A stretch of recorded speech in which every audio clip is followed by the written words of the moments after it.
Chapter 24. Qi Qingyu used the beast's core to regulate her breathing for an entire night, before her meridians recovered by 10 to 20%. In order to avoid being tracked by the Black Heaven sect, she had deliberately chosen a place with thin spirit qi. This had caused her injuries to heal too slowly, but fortunately, they would not continue to worsen. Perhaps she would be able to return to Mingyin Mountain at night. The only thing that worried her was, what about Shening? She did not seem to know the way. If she returned to Mingyin Mountain alone, would she starve to death? Did she kidnap a hostage or a burden for him? I say, Shening. Qi Qingyu was just about to speak when she heard the sound of rushing wind. Her heart tightened. She grabbed the person and retreated 10 feet away. The next moment, a sharp sword overflowing with yin qi stabbed into the ground where she had been standing. Who's there? Come out. She turned to look at the trees on her right. Not long after, 2 black figures slowly walked out from inside, both dressed in gray robes. The one walking in front chuckled, revealing half of his skinny face. Ha, so it's Demon Sovereign Impermanence here. Bai Hao, sorry to disturb you. Bai Hao, you're Blood Fiend Yu Yan's guardian. Qi Qingyu's expression tightened as she looked at the 2 people with ill intentions. So Fiend Supremacy knows me. The person chuckled. That's right, Fiend Supremacy Yu Yan is our master. Why are Yu Yan's people looking for me?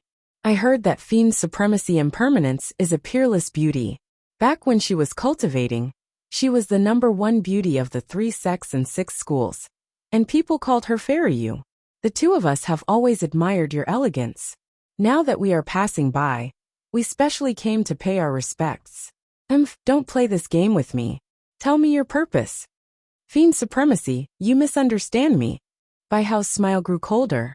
Just as he was about to explain, the person beside him could not help but interrupt. Senior brother, don't talk nonsense with her. Look at her, she is obviously seriously injured. Even if we want to do anything, what can she do to us? The person looked straight at Qi Qingyu, his eyes burning, as if he wanted to swallow her whole. I heard that she has a rare purine body. Dual cultivation with her can greatly increase one's cultivation. In the past, she was a nascent soul supremacy, and we could not touch her. Now that she is seriously injured, what are you waiting for? Hurry up and pluck her. Junior brother Renyi, she's such a beauty. Why don't you know how to cherish her? Humph. Are you going up or not? If you're not going up, then I'm going to start plucking. This is a nascent soul. After plucking her, I can also form my nascent soul. After he finished speaking, he even swallowed a mouthful of saliva. Shameless. Qi Qingyu gritted her teeth in anger. She wanted to activate her spirit qi to form a hand seal, but she felt a sharp pain in her chest, as if thousands of swords had pierced her heart. She could not move at all. Heart-scorching Arayu. Ha. How could we not make some preparations in order to have a good time with the Demon Lord? He had already set up the formation the moment he came out. Bai Hao walked over quickly. His eyes swept across her body unscrupulously. The greed and desire in his eyes were about to overflow. Fiend Supremacy Impermanence, don't worry. Bai Hao isn't like those immortal cultivators. I don't have the habit of plucking people and giving them to others to play with. From today onwards, you only need to serve the 2 of us. As he spoke, he reached out towards her chest. Qi Qingyu's eyes were bloodshot with hatred. Familiar scenes flashed before her eyes. Those nightmares that she thought she had gotten rid of were once again awakened. They replayed in her mind over and over again. It turned out that even if she had turned into a demon, she still could not escape. Her eyes were filled with despair. She watched as the hand came closer and closer. Suddenly, another hand grabbed the claw, and a cold and emotionless voice rang out. Perverted hands will be chopped off. Bai Hao was shocked. He did not realize that there was another person beside the Demon Lord. Upon closer inspection, he realized that the other person was just a mortal without any spirit qi. He heaved a sigh of relief. He wanted to retract his hand, but found that he could not. There's another woman. Renyi, who was behind him, took a step forward. His lustful gaze shifted to Shening. Ha. That's great. Senior brother, this person belongs to me. Shening. Qi Qingyu panicked and shouted. Don't touch her. She had actually forgotten that she was still here. She had wanted to protect this young lady, but she did not expect that she would be implicated. She did not care what happened to her. But Shening was still a pure lady. She could not let her experience those disgusting things. She is just a mortal. She has nothing to do with me. If you dare to touch her, when my cultivation recovers, I will devour your bones and refine your souls. Humph, you can't even protect yourself and you still want to save her. Rennie did not take her threat to heart. Mortals really cannot be plucked. Why don't we turn them into puppets? With that said, he summoned his weapon and was about to conjure a hand seal. But Baihao suddenly shouted, "Stop." Senior brother? Rennie was stunned. Fiend supremacy and permanence, we have offended you today. Please forgive us, Fiend supremacy. Baihao suddenly spoke respectfully. His eyes no longer had the smugness from before. Instead, they were filled with fear. Senior brother. Ronnie looked in disbelief at this person who had suddenly changed his mind. Shut up. Baihao turned back and glared at him, stopping him from speaking. He turned to Qichinyu and said even more respectfully, Baihao will personally go to Mingyin Mountain to ask for forgiveness from the supremacy. With that said, he conjured a seal with one hand and undid the array on the ground. He took out a bottle of elixirs and handed it to her. The supremacy's injuries are not light. As a fiendish cultivator, we should be on the same side. Here is a bottle of 5th grade rejuvenation elixirs. Take it as an apology. Are you crazy? Ran-Yi was even more shocked, but he was stopped by the other party's look. What do you want this time? Qichinyu looked at the elixirs in his hand. I just want to form a good relationship with fiend supremacy and permanence. He chuckled. As if afraid of being suspected, he ate one himself. I heard that the supremacy has been looking for news of Gon Zirwei from the Great Void Sect. I happen to hear that this person has been hiding on the Sword Comprehension Peak of the Great Void Sect. Are you speaking the truth? Qichinyu was shocked. Her eyes turned red and filled with murderous intent. I dare not lie to the supremacy. Qichinyu gritted her teeth. As if recalling something, her eyes burned with hatred. She had been looking for so long. So he was hiding there. If the two of you have nothing else. Baihao looked up and said tentatively, can the two of us take our leave first? Qichinyu took a few deep breaths before she could suppress the anger in her heart. She took the elixir from his hand and said in a low voice, Scram! With that, Baihao's hand loosened. He was overjoyed. Baihao will take his leave. With that said, he grabbed Ren-Yi, who was full of complaints, and quickly flew away. In an instant they disappeared, as if they were being chased by evil spirits. Senior brother, what is the meaning of this? After flying for a distance of 50 kilometers, Ren-Yi could no longer resist shaking off the other party. You actually let go of such a good opportunity. With our talents, if we miss this opportunity, we may never have the chance to form our nascent souls again. Baihao stopped, then suddenly hugged his right hand and knelt down. He opened his mouth and spat out a large mouthful of blood. His entire right hand hung on the ground at a strange angle. Senior brother. Ren-Yi was shocked. He hurriedly grasped the meridian of his other hand and felt it. His eyes widened. Senior brother, your golden core. How can this be? When did you get so badly injured?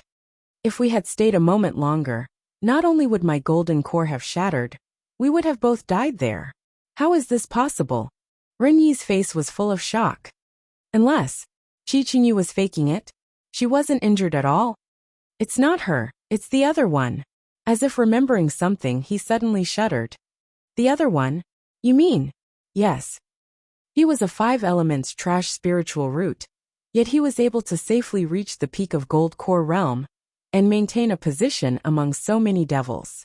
It was all because of his superhuman acuity that he could always sense the arrival of danger at the first moment. And in the instant that the woman beside Qichinyu grabbed him, he felt a terrifying murderous aura that he had never felt before. It was so overwhelming and airtight.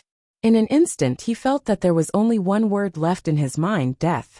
He didn't even notice when his golden core was shattered. That person was too scary. But isn't that immortal? There was clearly no spirit chi. I'm not sure either.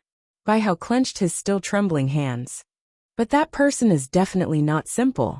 Remember, if you meet that person again, the further the better. I've only known you for a few days, and you don't even know what grudges I have with that person. Yet you choose to help me? After all, they had been eating roast chicken together for so many days. Grudges and whatnot, I can roughly guess. She suddenly sat down on a withered tree beside her. Your fiendish cultivation has something to do with him, right? Using your brain was so troublesome. Chichinyu's expression darkened. She clenched her fists several times, as if she was desperately trying to suppress something. After a long while, she took a deep breath and glanced at Shining. She seemed to be trying to squeeze out a smile, but the corners of her mouth were full of bitterness. It seems that these few days, you were not just focused on eating chicken. You listened to everything I said. Chichinyu sat down beside her. Her eyes seemed to be covered with a layer of dust, as if she was looking forward, but without focus. That's right. When my golden core was shattered, I was imprisoned in a secret chamber by Yu Ding as a human cauldron. Later, I was given to others like a toy. It was all thanks to this person. The funny thing is, Chichinyu paused, and her voice became even lower, as if she was gritting her teeth. He is the master, who single-handedly brought me onto the path of immortality, and taught me cultivation. She deliberately emphasized the last two words. Her eyes instantly turned red, and her face was full of a mocking smile. She said word by word, purine body. Just because he discovered that I had a so-called purine body, this master of mine destroyed 100 years of my cultivation, and personally sent me to someone else's bed, watching me suffer humiliation for decades. If she had not hardened her heart to become a fiendish cultivator, perhaps she would still be in that hell now. I have been looking for him for hundreds of years, just to repay his master's kindness. Her expression became more and more solemn, as if she was immersed in something. A crazed look slowly appeared in her eyes. All these years, I've killed all the people who humiliated me back then, but I couldn't find him. For 100 years, I've been thinking day and night, if one day. Let's go. Shening suddenly spoke, interrupting her from her crazed thoughts. She stood up and said lazily, I'll help you kill him. Chichinyu was stunned, and her eyes softened for a moment. After a while she burst out laughing. You? Forget it. Why don't you save your little life for a few more roasted pigs? She was just a mortal, what could she do? What kind of place is Sword Comprehension Peak? It is the sacred land of the Great Void Sect, where soul formation supremacies go into seclusion. Not to mention that you are just a mortal. Even a nascent soul cultivator does not have the right to enter. It was said that Sword Comprehension Peak was built by a top sect in the Upper Azure World, and was the only place from the Middle Azure World to the Upper Azure World. That is why among the 3 sects and 6 schools, only soul formation supremacies have the Jade Token to enter, she said seriously. Unless you have the Jade Token otherwise. Are you talking about this? Shening suddenly took out a white Jade Token with the word enlightenment written on it. You. How did you get this? Chichinyu's eyes widened. Oh, it was temporarily, given to me by a fellow villager. The temporary chef had forgotten to take it back when he was showing it off to her. Chichinyu took it in disbelief and flipped it to the left. The Jade Token? It really was the Jade Token of Sword Comprehension Peak. She probed it with her spirit chi, and vaguely saw the word Lone Moon on it. But this Jade Token recognizes its owner. Without the owner's spirit artifact, it still cannot be activated. Is it this? She suddenly took out a white jade flute. Chichinyu. The true knowledge stone in front of Sword Comprehension Peak can recognize the intrinsic Dharma artifact of a soul formation supremacy. Will this work? She took out a fan. Chichinyu. After a long time, for all. Flip's table. How many things have you taken from him? Can I ask a question? What enmity do you have with this supremacy Lone Moon? Why is his intrinsic Dharma artifact with you? Based on the way you took it, you might as well call the person over. I see. Shening nodded, and turned to look behind her. What are you trying to do? Wait. The next moment, Shen Ying's figure suddenly flashed and disappeared on the spot. She suddenly had a bad feeling 3 minutes later. The person you want. A man dressed in blue and white robes was pushed in front of her. Chichinyu. Lone Moon. This works too. Chapter 26. I Ching and Lone Moon had been searching for days in this forest where the spirit chi was thin. They had followed the aura of the fiendish cultivator all the way here. They had sensed the fiendish cultivator's location several times, but they just could not find him. They had searched the entire forest several times without finding anything. Lone Moon was beginning to suspect that the fiendish cultivator had deliberately set up a diversion array. He was just about to leave when Shining, whom he had been searching for a long time, suddenly appeared in front of him without warning. Master! I Ching was delighted. You didn't. Before he could finish speaking, Shining grabbed Lone Moon's collar and said, Do me a favor. She disappeared again. Before Lone Moon could react, he was dragged away. In the next moment, he was pushed in front of a woman. She was a nascent soul cultivator with a beauty that could cause the downfall of countries. However, her entire body was overflowing with yin qi. Fiendish cultivator. Lone Moon took a step back warily. He lowered his voice and said, Shining, what are you doing? He turned to see that she was holding a fan-shaped weapon that looked very familiar. My intrinsic Dharma artifact. Why was it in the hands of a fiendish cultivator? Wait, the flute and the jade pendant also looked a little familiar. He subconsciously reached into the storage bag beside him. Holy shit, why are they in your hands? When did he get them? He had no recollection of them at all. I gave them to you, Shining replied. You? Lone Moon turned to look at her as if he had seen a ghost. Are you crazy? Why did you take my intrinsic Dharma artifact for no reason? And why did she give it to a fiendish cultivator to play with? What happened to the friendship between fellow countrymen? Who took yours? Shining glared at him. You forgot to keep it when you were showing it off. That's why I picked it up. Was there such a thing? He thought about it carefully. He had indeed introduced her to all kinds of weapons before. Could it be that time? But he was not a forgetful person in the past. Why did he forget to keep it after showing it to her? Since this belongs to supremacy, then return it to its original owner. It was only then that Chi Qingyu recovered from the shock of Shun, in pulling a soul formation supremacy back. She hurriedly returned the things in her hands, feeling a little nervous. Although Shining had good intentions, she was a fiendish cultivator after all. If the other party had any ill intentions, she would not be able to escape from a soul formation supremacy. Lone Moon received his own Dharma artifact and tested it suspiciously. He kept it after confirming that there were no problems. There were more and more questions in his heart. Who was this devil cultivator? Why would Shining help her? Just as she was about to ask, I Ching had already caught up. Master! He hurriedly flew down and turned to look at Chi Qingyu. His eyes hardened, but he did not attack her directly. Instead, he quickly walked over to Shining. It was my negligence that caused Master to suffer such a calamity. Are you all right? I'm fine. I have something to do. Lone Moon rolled his eyes and gripped the Dharma artifact that he had lost and regained. Shining, what exactly is going on? Do you know how long we've been looking for you? I know. Shining nodded. I saw you guys walking around the other side of the river for 7 or 8 days. The other side of the river? Holy shit. Lone Moon immediately exploded. Damn it, why didn't you call us when you saw us? I called you, but you didn't hear me. She put on an innocent face. After all, there was a river between them. Besides, you didn't call me. How would I know that you were looking for me? Lone Moon and I Ching. All of a sudden, he wanted to check if he was blind. Oh yes, I left a chicken by the river for you. Did you see it? She was a good boss. Lone Moon and I Ching.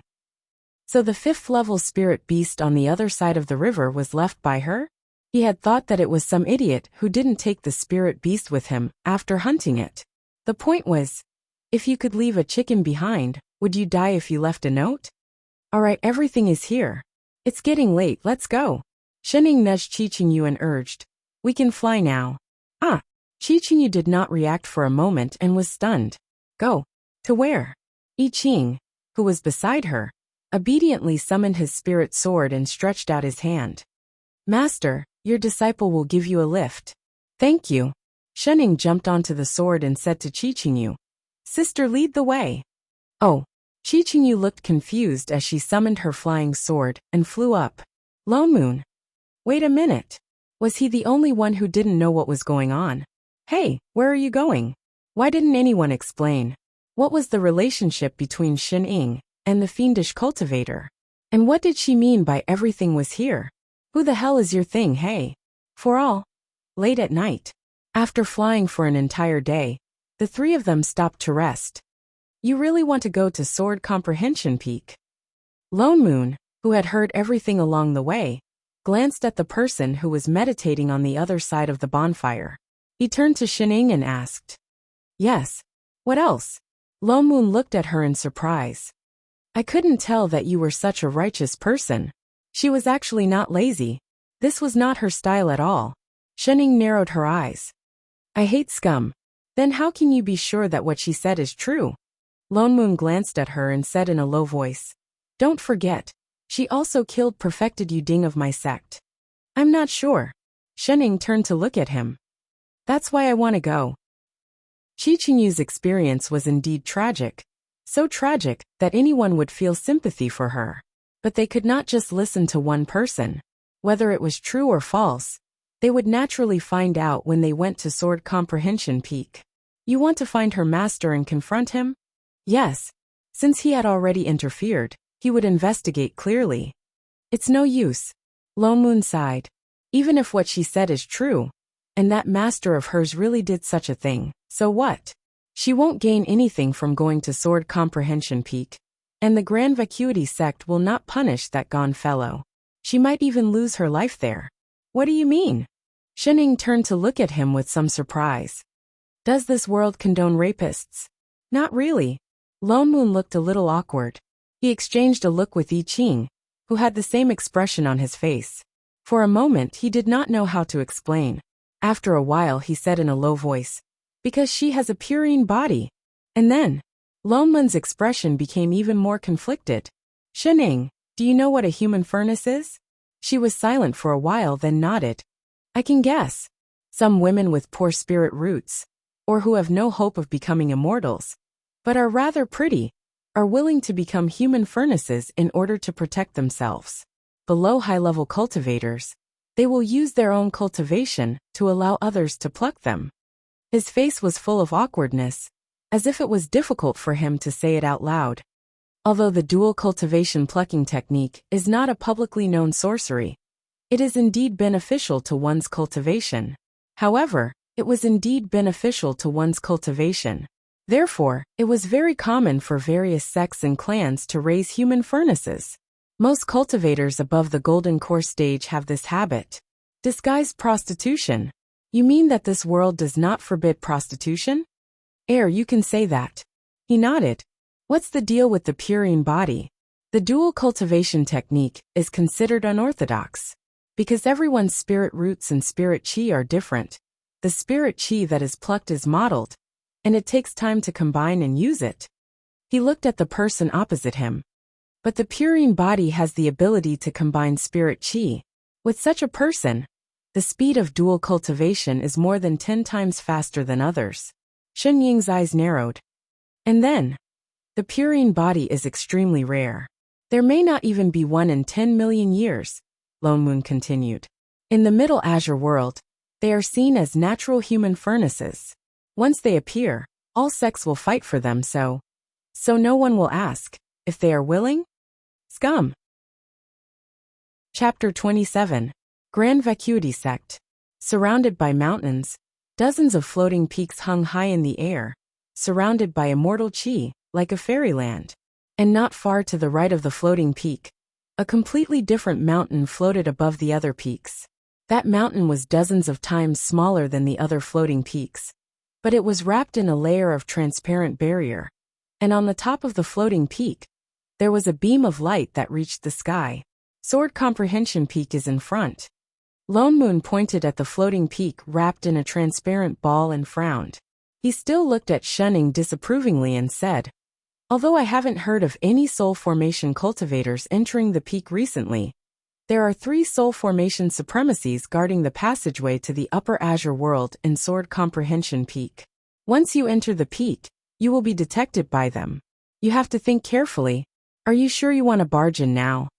This was equivalent to making enemies with 3 soul formation supremacies at the same time. Shening looked up and was about to reply, but I Ching beside her spoke first. Master, you can't. Lone Moon was delighted. There were indeed people who understood. He immediately heaved a sigh of relief. As expected of a sword immortal, quickly persuade that cheap master of yours. I Ching turned and bowed to Shening, saying with a serious face, Master, it's almost noon now, you haven't had lunch yet. What? That's right. Shening nodded in agreement. Only when you're full will you have the energy to fight. Your disciple will go find some food for you now, and start the fire to cook. And thank you. Master, please wait here for a while. It will be ready soon. Lone Moon. Where's my knife? Oh, you 5 winky face, oh come back here. Lone Moon grabbed a certain diehard fan, full of sarcasm suddenly gushing out. Is this the time to find food? Do you think this is a vacation? If you're going to help, can you at least do it properly? Isn't that girl your friend? But I'll get hungry if I don't eat. Master is right. Can't you just bear with it? Starving hurts the stomach. Master is right. I came out in a hurry this time, and didn't bring food. Do you have it? Lone Moon's mouth twitched. He really did have it. Gritting his teeth, he took out a stack of pastries from the storage bag beside him. Here, you didn't finish them last time, so I put them away for you. Eat, eat, eat, eat until you die. Why is there only osmanthus cake? I remember that I didn't finish the last time I ate the little heaven crisp cake, lotus pancake, and Korean fish slices. Master, you forgot about the golden milk biscuit. I Ching immediately added. Are you two master and disciple here to collect a debt? Can't you King leave some for me? You can't even remember a person's name. How can you remember this kind of thing so clearly? Here. I'll return them all to you. Are you satisfied now? Oh thanks. Master, why don't I go hunt a few more spirit beasts? Shut up, Chichinyu, who had been watching the entire time. Could he really take revenge with these people?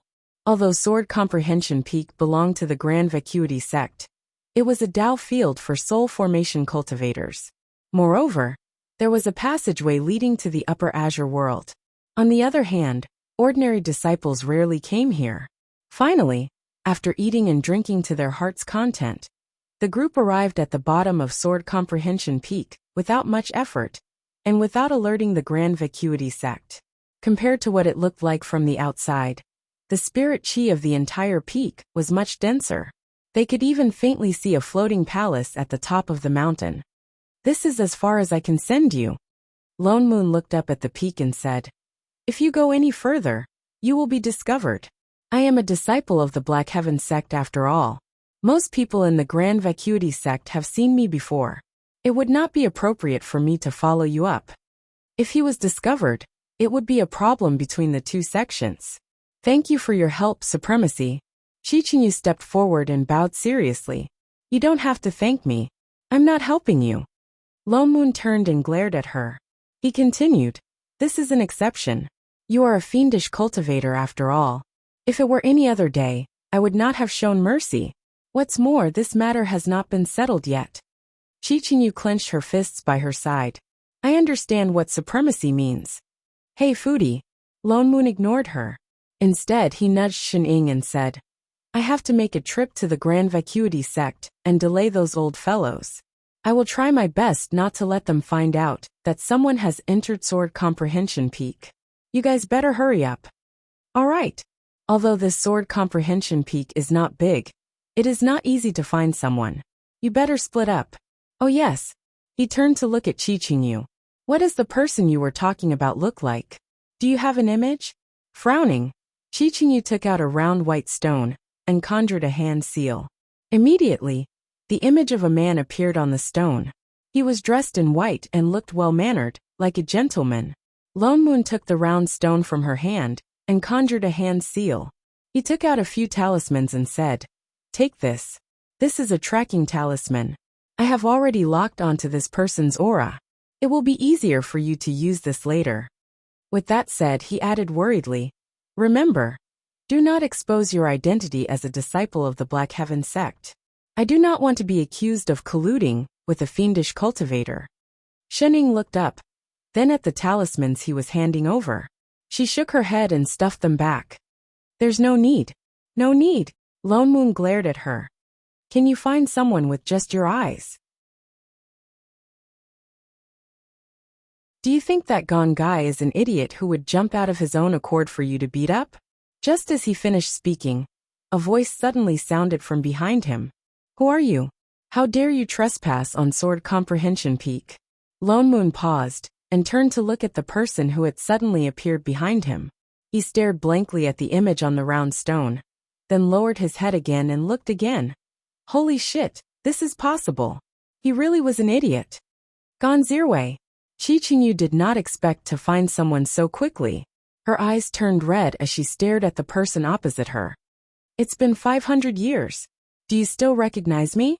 That person paused, and then looked at the person in the middle. His eyes narrowed, and a trace of panic flashed across his face. You are Qingyu? You. Why are you here?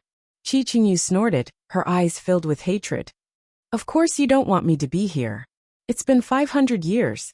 I've been looking for you for 500 years. I did not expect you to be hiding here. Today I'll settle the scores with you. Qingyu, calm down. I had no choice back then. You can't blame me for this. Gone Zirway took a step back and explained even more frantically. I was only a golden core cultivator back then. Perfected Yu Ding wanted you. What could I do? If you want to blame someone, you can only blame yourself for having a purine body. Had no choice. Qi Qingyu's face was full of mockery. Then when I risked my life to escape back then, you personally crippled my 100 years of cultivation and deliberately threw me into the Mingyin Mountain Fiend Cave to be humiliated. Was that also because you had no choice? Chapter 28. Gone Zirway's face paled. He looked guilty as if he had been exposed. His originally decent face twisted, as if he could not be bothered to pretend anymore. He glared at Qi Qingyu. So what if I did it on purpose? I was the one who taught you how to cultivate. Why can't I take it back? Qi Qingyu clenched her fists so tightly that blood started to seep out of her palms. Gone Zirway's gaze became sharper and sharper, with a hint of madness. I accepted you as my disciple out of kindness, but you used some tricks to dream of forming your nascent soul within 100 years. I spent 300 years to reach the perfected golden core stage. What right do you have to be ahead of me? Lone Moon frowned. So he was just jealous. Jealous that his disciple was too powerful and had surpassed Master. That was why he wanted to destroy her. This person must be crazy. At first, I just wanted to destroy your cultivation. The more he spoke, the fiercer he became. He looked as if he wanted to peel off a layer of skin from the person in front of him. But I did not expect you to go and seduce Yu Ding. Who do you think you are? You are just a beggar that I picked up.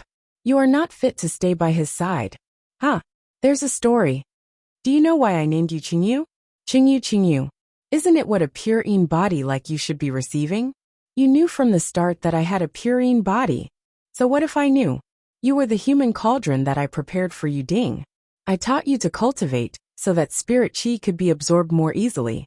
You should have just been a human cauldron and helped him to improve his cultivation. But you made him fall in love with you. He actually wanted to become your Dao companion. His gaze became even crazier. Even the words that came out of his mouth seemed to be said through gritted teeth. I accompanied him for so many years. What right do you have to become his Dao companion? A purine body is born to be used by thousands of people. You are only fit to breathe under other people's bodies. I just wanted you to return to your original fate. What's wrong with that? Shening. Damn gay. Lone Moon. Damn gay. They spoke in unison. I Ching. What did they mean? Why was he the only one who did not understand? So you planned to destroy me from the start. Destroy you? Speaking of which, isn't it because I sent you to the Mingyin Mountain that you've reached the nascent soul stage?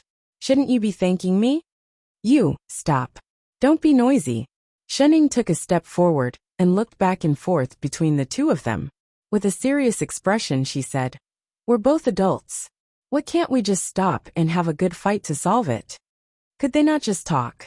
Qi Qingyu stared blankly for a moment, then seemed to recall something. She summoned her weapon and charged forward. She seemed to have thrown caution to the wind. She no longer held back, and the yin energy in her body surged. A large patch of sword light greeted the people on the other side. Lone Moon frowned. Things were very clear now. Shening was right. That fiendish cultivator did not lie. This Gonzirwei was indeed the scum of the scum. After thinking for a while, he formed a seal and set up a formation, temporarily isolating this area to prevent others from discovering him. However, this wouldn't last long. Qi Qingyu and Gonzirwei were both nascent soul cultivators. Their cultivation levels were about the same. In addition, Qi Qingyu had been injured earlier. She should not have been able to defeat her opponent. However, she could not withstand her reckless fighting style. She had completely given up on defense, and was only focused on revenge.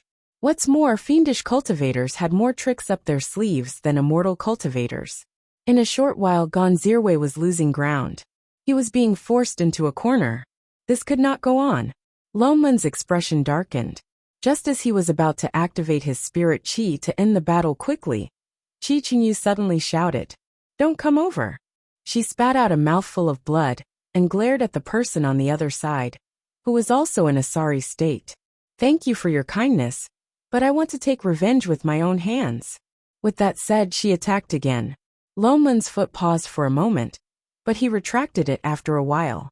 Gonzirwei's expression grew uglier and uglier. Qi Qingyu was clearly thinking of perishing together with him. No, he could not die here. He had gone through so much to form his nascent soul. Qi Qingyu, don't forget that this is Sword Comprehension Peak. Even if you kill me, you won't be able to leave this place. He threatened loudly. The supremacies on the mountain will discover this place soon. I never intended to leave this place alive. She was completely unaffected by his threat. Her attacks became more and more fierce. We can't stay here any longer. Lone Moon frowned. The Grand Vacuity sect will discover this place sooner or later. I have to go out and fool them. As for those people on the mountain, Shening, Shening. Where's Shening? I Ching was also stunned. He turned around and looked around, only to find that the person who had been standing beside him had disappeared. Holy shit! When did she leave? Sword Comprehension Peak. 3 soul formation supremacies were sitting in a circle in the Grand Hall. Between the 3 of them, a beam of white light shot up into the sky. Within the light, there were faint shadows of immortal mountains and auspicious clouds. This was the only passageway from the Middle Azure world to the Upper Azure world. Suddenly one of them opened his eyes. Just now, someone used the jade token of Sword Comprehension Peak. Really? The person beside him also opened his eyes. Senior brother Qing Yin. Did you sense who it was? Not yet. Qing Yin shook his head. But since he came in, he will come up the mountain soon. We'll know then. Sigh. Another soul formation supremacy sighed. Nowadays, there are fewer and fewer soul formation cultivators in the Middle Azure world. It's been almost 100 years since someone was willing to ascend to the Upper Azure world from here.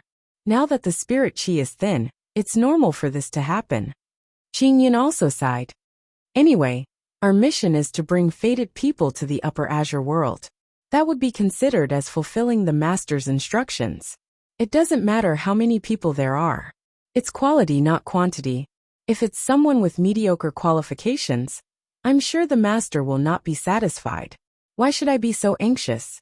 But the 3 of us have been guarding this place for hundreds of years. Who knows how long more we have to guard this place? When will the Master allow us to go back? That's right. I've had enough of this rundown place. The spirit chi is thin, and the resources are scarce. If we continue to waste our lives like this, I'm afraid we won't have any hope of ascending to immortality. That's right, it's just a small Middle Azure world. Why make the 3 of us guard this place together? The resources we receive are so little, and our cultivation has been stagnant for so long. We might be laughed at when we go back. Forget it, it's the Master's orders after all. What can we do? As long as we can send a few people with good qualifications to the Upper Azure world, I'm sure the Master will allow us to go back. Sigh, I just hope that this time. He suddenly stopped mid-sentence, and his eyes widened. Why do I feel the aura of a fiendish cultivator at the foot of the mountain? The other two sensed carefully and were shocked as well. It's indeed the chi of a fiendish cultivator. Could it be that a fiendish cultivator took the opportunity to break in? I wonder who it is this time. It's me. Just as they finished speaking, a voice rang out beside them. The three of them jumped in fright and turned to look.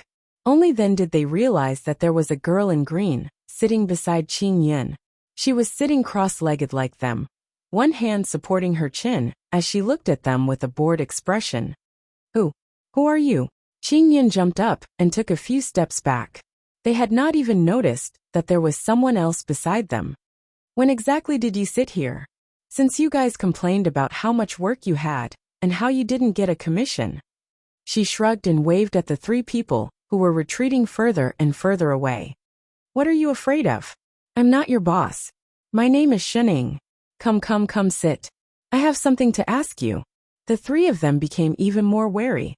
This person had been sitting beside them for so long without making a sound. She was definitely not simple. Yet no matter how hard they tried, they could not see through her cultivation. Come and sit. It's tiring to stand and talk. As she spoke, she even patted the spot beside her. The three of them took another step back. We're waiting. What if we don't sit? Shening paused. Her eyes narrowed, and she suddenly cupped her fists. Then just kneel down and talk. Chapter 29.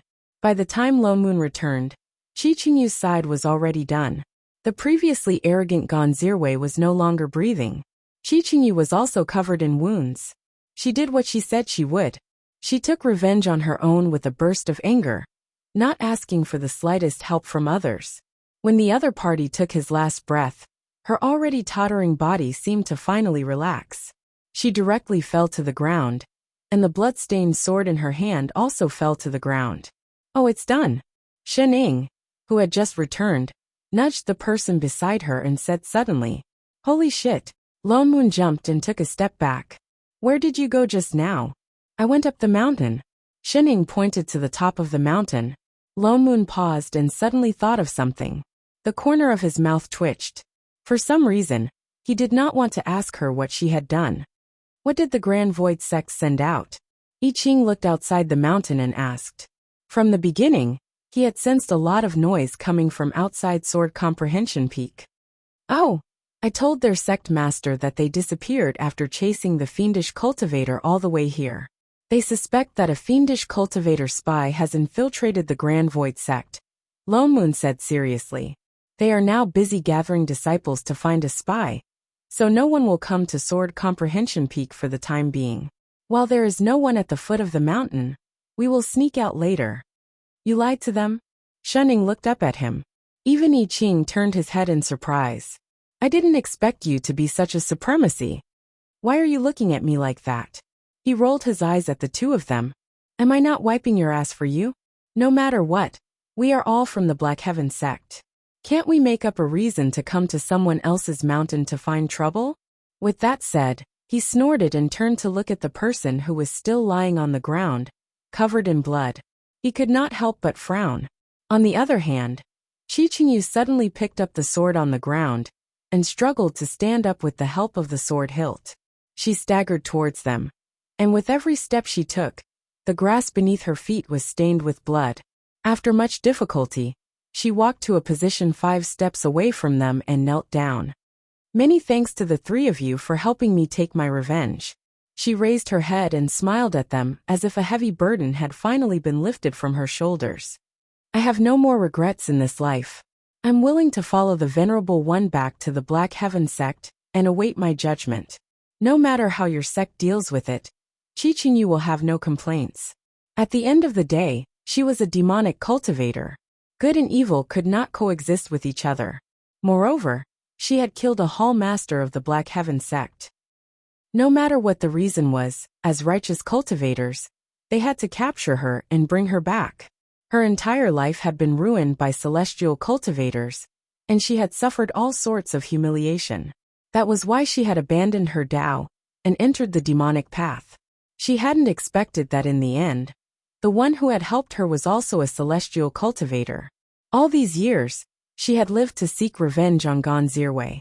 She knew very well that as long as Gonzirwe was at Sword Comprehension Peak, she would not have the chance to kill him. If not for Shening, she might not even be able to take one step into Sword Comprehension Peak.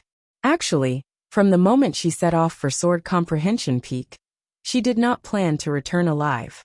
Sword Cultivator I Ching aside, Lone Moon was a soul formation supremacy of Black Heaven sect. They had no reason to let her off. It was just that she would not have the chance to return the favor to Shening. At the thought of this, she looked up at Shening, who was still distracted and seemed to be completely out of the situation. For the first time in hundreds of years, she felt a warm feeling in her heart. If only they had met earlier. Supremacy, please deal with me. Shening had already helped her so much, so she must not make things difficult for her. She took a deep breath and cupped her fists with difficulty. Her expression was resolute, as if she was ready to die. Lone Moon's brows tightened and relaxed as he looked at the demonic cultivator in front of him, who was on her last breath. As a righteous cultivator, he should have captured her from the beginning and thrown her back to Shichio to deal with. He had even been inexplicably dragged to Sword Comprehension Peak by Shening. He had also intended to wait until the matter was settled before taking action. But when she obediently surrendered herself to the captivity, he suddenly felt that this matter was a little troublesome. He actually could not bear to do it. It was all Shenying's fault. Besides, why did she let him deal with her?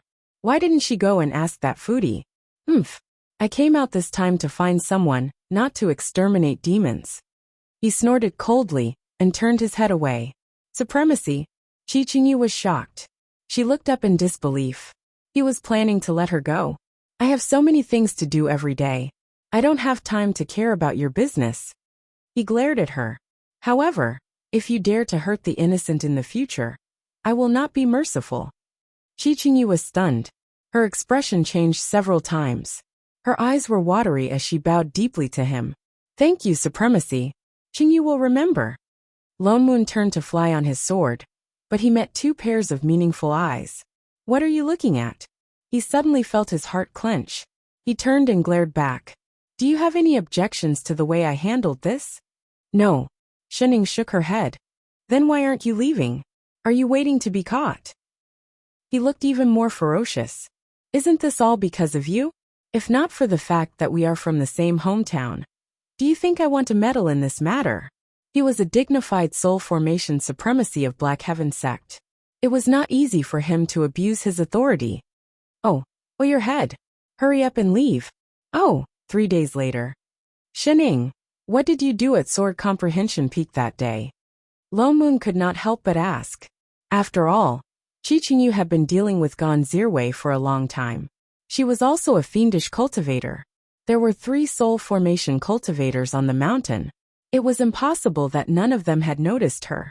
Yet from beginning to end, she did not appear at all. I asked about something, Shening replied lazily. About Gonzirwe? He paused. What did you find out? Shening glanced at him and changed to a more comfortable position. She continued to stand. That gone, Gonzirwe. Oh, he did not die unjustly. Chi, roasted chicken gal. Do you only King remember roasted chicken? She was not the first human cauldron that Gonzirwe found for you ding. I heard that he had many disciples in the past, all female, but none of them lived long. Later roasted chicken gal turned into a demon and formed a nascent soul. She sent her fiendish cultivators to look for him. He realized that there was danger, so he hid in Sword Comprehension Peak. In that case, he indeed deserved to die. Lone Moon frowned. But why was he at Sword Comprehension Peak? Although it was common to raise human cauldrons in the Middle Azure world, it was too evil to specially take in disciples and train them into human cauldrons. His disciples could not all have purine bodies. The 3 sects and 6 schools would not allow such behavior. Not to mention protecting him. The old men said that he was related to someone in the Upper Azure world. That was why they made an exception and let him in. Nominally, he was a disciple guarding Sword Comprehension Peak. Once he reached the soul formation stage, he could directly go to the Upper Azure world. Upper Azure world? Lone Moon was shocked. No wonder he formed his nascent soul despite his ordinary aptitude. So it has something to do with the upper azure world. Shenning suddenly looked up and gave him a meaningful look. You believe me? Ah, what did she mean? Yu Ding. She suddenly said a name. Lone Moon was stunned. Suddenly he thought of something. His eyes widened. You mean? Before Shenning could answer, he stood up, turned around and flew towards Elixir Peak in the direction of Jade Tripod. Half an hour later, he returned with a complicated look on his face. He held a few bottles and jars in his hands. He placed them on the table in front of Shenning, his brows furrowed. You guessed right. The thing that really has something to do with the upper azure world is Yu Ding. Chapter 30. Lone Moon found a secret chamber on Elixir Peak. It was so well hidden that he would not have found it if he was not proficient in array formations. However, that secret room was just an ordinary alchemy room. As the hall master of Elixir Peak, Yu Ding was in charge of the entire Elixir Peak. He was an 8th-stage alchemist, and more than 90% of the elixirs in Black Heaven sect came from Elixir Peak. As the hall master, it was normal for him to open the furnace to refine elixirs. There was no need for such a secret chamber. Lone Moon was puzzled until he saw the bottles of elixirs that had not been put away in time. Among those elixirs, there were level advancement elixirs. These elixirs were not limited by the user's cultivation level and could be used by high-level cultivators, even soul formation cultivators. Eating these elixirs could directly increase one's cultivation level. It was just that the ingredients were extremely rare, and many of them had long gone extinct in the Azure world. There was no way to refine them, but there was more than one bottle in Yu Ding's secret chamber. Unless he poured out one of the elixirs and released his divine perception. Indeed, there was a faint black qi lingering around the elixir. It was rumored that there was an extremely sinister method to refine the body of a living cultivator into elixirs. The elixirs could preserve 10% of the cultivator's cultivation level when they were alive. Eating it could directly increase one's cultivation level. But this method was extremely troublesome. No cultivator would want their cultivation level to be stolen. So even if the elixir was formed, the violent spirit qi contained in the elixir could very likely backfire on the person who consumed it. Unless the person being refined had an extremely gentle attribute of spiritual qi. For example, a water or wood spirit root. Coincidentally, a water or wood spirit root was also recognized as the most suitable person to use as a human furnace. Yu Ding must have built a secret chamber to hide the fact that he had been using living people to refine elixirs. And his elixir refining ingredients were the human furnaces that Gonzirwei had given him. No wonder there was such a heavy grievance in these elixirs. They had been plucked when they were alive and refined into elixirs before they died. Lone Moon could not help but shudder. Just looking at the number of elixirs, who knew how many people had died in their hands? The strange thing was that Yu Ding's cultivation level had not increased after so many years. It was obvious that he had not touched these elixirs. This meant that there were other people above him. Combined with what Shenning had said before, the people behind them were definitely from the upper azure world. At the thought of this, Lone Moon was shocked. Now that Yu Ding was dead, would the person behind him directly target Black Heaven sect? There were countless high-level cultivators in the upper azure world. Although the Black Heaven sect was the top sect in the Middle Azure world, it was nothing compared to the Upper Azure world. But he immediately denied this idea. No way. The Upper Azure world could not wait to cover up the act of refining elixirs with a living person. Why would they jump out and admit to it? Gonzirwei hiding in Sword Comprehension Peak, instead of escaping to the Upper Azure world, was proof enough. The people behind them were probably not people who could do whatever they wanted in the Upper Azure world. Although Yu Ding had committed a heinous crime, the key point was that no one knew that he was from the Upper Azure world after so many years in the Black Heaven sect. The reason he hid his identity was probably not as simple as helping the people of the Upper Realm to refine pills. There must be some other purpose. What were the people from the Upper Azure world trying to do? He could not help but think of the Grand Vacuity sect. Everyone knew that although the Grand Vacuity sect was one of the 3 sects and 6 schools, It was actually just a puppet of the Upper Azure world. Did they want the Black Heaven sect to become the second Grand Vacuity sect? He couldn't help but feel a lingering fear.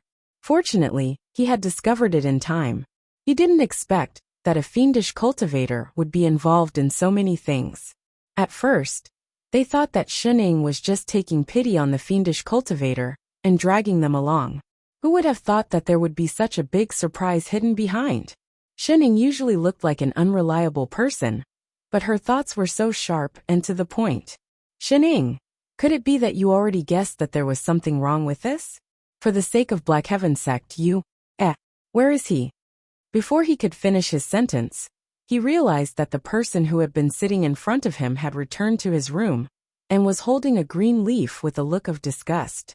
Chef, what is this thing that smells like coriander? Melancholy for seasoning. Don't put it next time. I hate coriander. Yes, master. No problem, master. Lone Moon. King retard. Straight face. He was really blind to think that such a foodie was someone who cared about the big picture. Also, Sword Immortal, have you calmly accepted the title of chef? Do you have to be so fast? For all? Lone Moon immediately told Sect Master Shichio about Yuding. Shichio was also frightened. Fortunately, he had discovered it in time, and it didn't cause any big trouble. But after all, this was the Upper Azure world. In addition, they didn't know who the mastermind was. They could only swallow this loss and pretend that nothing had happened. It was just that the pursuit of Qingyu had finally stopped. Here to freeload again? Shening glanced at this fellow who had nothing better to do and came to chat all day. She waved her hand and said, "It's not mealtime yet. Chef isn't back yet." Who wants to freeload from you? Lone Moon glared at her. I've long abstained from food. It's been so long and I haven't eaten a single drop of your rice.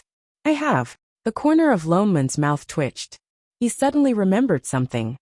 Pastries don't count as rice. He hadn't eaten for a long time and had a few bites. Did he have to remember it for so long? I'm just informing you that your disciple probably won't be able to make it back in time to cook today. Sect Master is discussing with him about experiential training. Experiential training? Shening was stunned. Lone Moon brushed his robes and sat opposite her. He said with a hint of schadenfreude, every year at this time, disciples below the Golden Core level have to go out in batches for experiential training to improve their combat strength. Most of the time, it's to complete some missions that can't be handled in the mortal world or subdue some demon beasts that cause trouble. It's like a group exercise. What does it have to do with Chef? Isn't he a nascent soul cultivator? It doesn't have anything to do with him. Lone Moon continued. In the past, only one Golden Core cultivator was needed to lead the team to ensure the safety of the disciples. But this time the sect received a request for help. There seems to be a powerful demon in the south. It's said that it's at the 9th level. Ordinary Golden Core cultivators can't deal with it at all. And the various hall masters are busy investigating the incident with Yuding, and are not in the sect. That's why Shichio thought of your chef. Oh, forcibly expropriated? How long will the experiential training take? Not necessarily. At least 3 to 4 months. At most. It's hard to say for half a year to a year. A year. The corner of Xin Ying's mouth twitched. A formula suddenly appeared in her mind. Experiential training equals no chef equals no one to cook equals about to run out of food. She turned to look at Lone Moon beside her. It was equivalent to a year of pig's feed. No way. What's with that look? Lone Moon frowned. Why did he feel that she was scolding him in her heart? This has nothing to do with me. It's the sex arrangement. Besides, he's a guest elder. Bringing disciples for experiential training is... Before he could finish, Shening suddenly stood up and said with a serious face, "Are family members allowed for experiential training?" Chapter 31. Shening caught up with I Ching at the entrance of the Black Heaven sect. "Master, are you really coming along?" He was surprised by Xin Ying's sudden decision. "Cough, you're my chef disciple." Shening patted his shoulder and said earnestly, "It's normal to worry about you since you're going to train. But this isn't my training. This was just a simple sect mission. He only needed to send the disciples to the designated location and ensure their safety." Could it be? He suddenly thought of something and his eyes lit up. He looked at Shunning excitedly and said, Master, are you trying to remind me that no matter what kind of mission it is, it's actually a way of training for me? I can't underestimate it, and I have to be fully prepared for everything? Don't worry, Master. I understand. Not entirely. As long as you're happy. Not really. I Ching was stunned. He lowered his head and thought seriously for a while. His eyes widened again. Could it be? Master thinks that something special will happen on this trip, and that it will be a test for my cultivation, and is worried that I can't handle it? Hee. Guess. Forget it. Lone Moon rolled his eyes and said, The only thing she's worried about is that no one will cook. I understand. In that case, I'll have to trouble Master for this trip. I Ching still looked determined. How could an outsider understand Master's painstaking efforts? I will definitely not let you down. Hey. Lone Moon's mouth twitched. Did you even hear what I said? Can a brainless fan get better? What are you doing here? I Ching finally turned to look at the person beside him. His eyes turned cold. Here to steal his skills again.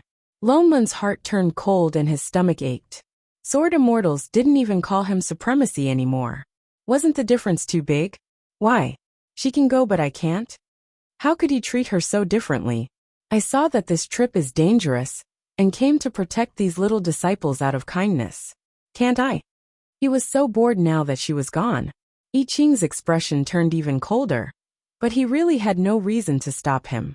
Looking at the disciples who had arrived one after another, he shouted, Let's go! Turning around, he summoned his spirit sword and reached out to Shining. Master, let's go! With that said, he ignored a certain someone beside him, and flew out first with a whoosh. Hey, why are you flying so fast? Lone Moon immediately chased after them. The disciples who did not know the truth. A team led by a soul formation supremacy, and a nascent soul-perfected master. Was the difficulty of this experiential learning beyond the horizon? This time, they were going to a remote town south of the Black Heaven sect. According to the request for help, a great demon had appeared near the town 3 months ago. Many people had seen it. So far, dozens of people had been killed. The victims had their hearts cut out, and their stomachs dug out. They died horribly, including a golden core Tao lord who had gone to subdue the demon. The entire town was in a state of panic. They had no other choice but to seek help from the Black Heaven sect. A demon that could deal with a golden core Tao lord had to be at least at the 8th level of cultivation. That was why Sect Master Chiu had decided to let a nascent soul-perfected master lead the team. There were dozens of disciples on this trip, all of whom were at the foundation establishment stage. The highest among them was only at the perfected foundation establishment stage. The group flew for half a day before they arrived at the small town. The town was not big, and they could see the end of it at a glance. They found an inn to stay in, and I Ching let the disciples go and gather information on their own. After all, it was their experiential learning, so he naturally could not interfere too much. More than 10 disciples went around for the whole afternoon, and only returned at dusk. However, their expressions were very strange, as if they were all a little confused. What's going on? Lone Moon looked at the disciple at the front. He remembered that this seemed to be Shi Chiu's eldest disciple. Chang'an, what did you find out? Reporting to Granduncle Master. Chang'an stepped forward and replied with cupped fists. We wanted to ask those who had seen the demon appear, and find out what kind of demon it was. However, after asking, we found out that more than half of the people in this town had seen this demon. Oh, so arrogant. Lone Moon frowned and motioned for him to continue. They said that this demon only appears in the middle of the night. When it comes, it is accompanied by a black chi, so we can't see its appearance at all. Chang'an continued.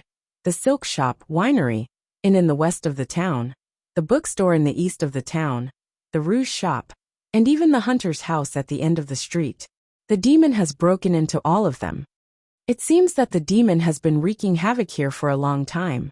Lone Moon tightened the jade flute in his hand. How are those who have seen the demon? How are their injuries? Chang'an's face twitched, and his expression became even more conflicted. They are not injured. What? Lone Moon was stunned. How could this be? They are not injured. Didn't they say that more than 10 people died in this town, including a golden core cultivator? Indeed. Chang'an nodded. But those who have seen the demon are indeed not injured. I also checked their pulse one by one, whether it is their spirit or body. They are not injured. And I heard them say that they seem to be stronger than before. As soon as he said this, the other disciples nodded and added, yes, the owner of the silk shop is also much more energetic than before. Yes, the lady boss of the winery is not insomnia anymore. The waist of the master of the bookstore is not sore anymore. The old legs of the owner of the rouge shop are all cured. Lone Moon. What the hell? For all. Could it be that the demon went to do charity in the middle of the night? Then what happened to the dozen people who died? Was the demon trying to fatten them up before killing them? When the demon broke into their houses in the middle of the night, those people really didn't suffer any losses. That's not it. Something happened to them too. What happened? The silk shop lost a big rooster the other day. What? The winery lost too. The big yellow dog from the bookstore lost a leg. The rabbit from the rouge shop is missing. Lone Moon. What kind of nonsense is this? Is this demon here to be funny? Killing people to extract their hearts, and doing charity at night. But why were chickens and rabbits the ones that were lost? Could it be that the demon is a fox demon? He frowned and thought for a while. He already had a plan in mind, but he remembered that this was a training for his disciples. Unless they encountered a situation they couldn't handle, he couldn't intervene. He could only suppress his guesses and glance at the people in front of him. Have you thought of a way to deal with it? Everyone was silent and looked at each other for a long time. No one stood up to offer an idea. Lone Moon shook his head and was about to sigh that they were indeed young and give them some advice. Shen Ying, who had been munching on snacks for the whole day, suddenly interrupted. It likes to eat chicken. You can catch a few chickens to lure it out. Lone Moon snorted and rolled his eyes. There were so many cultivators here, and the demon wasn't blind. It would be strange if it was lured out. Only a fool would. Junior sister, good idea. Chang'an's eyes lit up, and he looked at Shen Ying excitedly. Ha! Holy shit! You guys are really stupid. The other disciples all gathered around. Disciple 1. Yes, why didn't I think of that? We can lure the snake out of its hole. Disciple 2. Junior sister is so smart. You don't look familiar. Which peak are you from? Disciple 3. That's great. Why don't we set it up tonight? Disciple 4. All right, let's do as this junior sister says. I'll go buy some chickens. Disciple 5. I'll go set up the array. Disciple 6 I Ching. Huh? Could it be that master's idea just now contained some powerful cultivation principles? Lone Moon. He suddenly felt that the future of Black Heaven sect was bleak. Chapter 32. The night was dark and windy. It was a demon hunting night. The entire inn had long since been cleared out. It was silent. In the middle of the inn's inner courtyard, there were 4 to 5 fat roosters in a chicken coop. From time to time, the sound of their wings flapping could be heard. There was no one around. Even the waiters who usually patrolled the area at night were nowhere to be seen. However, if one looked closely, they would see a few figures lying on the roof, under the eaves, behind the door, and even in the flowers and grass in the courtyard. All of them were staring intently at the few snoozing chickens in the courtyard. 2 hours passed, nothing happened. 4 hours had passed, dead silence. 6 hours had passed. Achoo! Lone Moon couldn't help but sneeze, attracting dozens of condemning gazes. His heart tightened. Damn it! He must be crazy not to stay up in the middle of the night to mess around with these idiots. After so long, not even a hair of the demon was seen. All right. You guys are done. He nudged Shen Ying, who was next to him. He really didn't want to lie on the roof anymore. He already said that such a stupid plan wouldn't work. Those Foundation establishment disciples didn't know how to restrain their auras. The demon would be blind if it couldn't see a dozen cultivators full of spirit chi. It's all your fault for coming. It's coming. As soon as he finished speaking, a disciple called out in a low voice. A cloud of black chi suddenly descended from the sky. Lone Moon. Holy shit! There really was a blind demon. The cloud of black chi pounced on the chickens in the coop as soon as it landed. There were a few crows in the courtyard. After 2 breaths, the chickens were gone. There seemed to be a yellow mass among the chicken feathers in the coop. Air. The black chi trembled and seemed to burp. Its body grew bigger and floated up again, as if it was going to fly away. Catch her! Chang'an shouted. Instantly, the array formation in the courtyard lit up. The disciples who had been lying in ambush rushed over with their weapons. The black gas seemed to be startled. It quickly spun around on the spot and began to jump up and down under the attacks of the disciples. Perhaps it was because the inner courtyard was too small and there were too many Black Heaven sect disciples, but the crowd was so crowded that the demon managed to escape. Don't panic. Junior brothers and sisters, guard your own formation cores. Chang'an was, after all, the eldest disciple of the sect leader. Seeing that they couldn't take it down in a short time, he began to instruct the others to first use a formation to restrain the monster.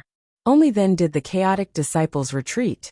But it was precisely because of this retreat that the black gas instantly drilled out from the crowd, seized the opportunity to soar into the air, and rushed towards the right direction. F***CK. Chang'an panicked.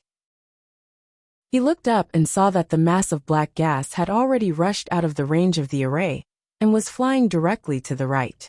And the one guarding there was Shining Lonmun Yiqing. Chang'an stopped in his tracks. Remembering that this was their training, he immediately shouted at Shining. That junior sister, stop it!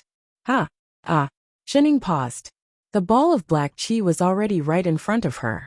It was a chubby ball with 2 black tails trailing behind it, swaying back and forth. She subconsciously reached out to grab it and gently pulled it down. Meow! A blood-curdling scream pierced through the sky. That thing fell on the roof with a thud. The black chi on its body dissipated, revealing a black-clothed youth. There were 2 black ears on his head and 2 chubby tails on his back. Cat cosplay? A 2-tailed civet cat. Lonmun took a step forward in surprise. Wasn't this a 6th-level demon? Wasn't it supposed to be an 8th-level demon? The transformed civet cat looked to be about 10 years old. Perhaps it was in pain from the fall, but it pitifully hugged its big tail and blew at it. Its green eyes were filled with tears, as if it was about to cry in the next second. Meow! It looked up weakly at the 3 of them. Suddenly, as if it had thought of something, it turned around and took out a lump of yellow from its bag and pushed it in their direction. Lonmun took a closer look and found that it was actually a piece of gold. What did it mean? Was it bribing them? Seeing that they were not moving, the civet cat was stunned. It took out another piece of gold from its bag and placed it side by side with the previous one. The 3 of them. This was a sensible civet cat. Seeing that they were still not moving, the civet cat demon gritted its teeth and poured out all the gold in the bag. Suddenly, 7 or 8 pieces of gold fell from the roof. It looked at them weakly and said, No more, meow. The corner of Lonmun's mouth twitched. It was not that he thought it was too little. Where did this demon that did not forget to pay for eating chicken come from? Tell me, why did you harm people? Ignoring the pile of gold as much as possible, Lonmun took a step forward and pointed the jade flute in his hand at the civet cat on the ground. Meow! The civet cat trembled in fear, tears welling up in its eyes. It shook its head vigorously.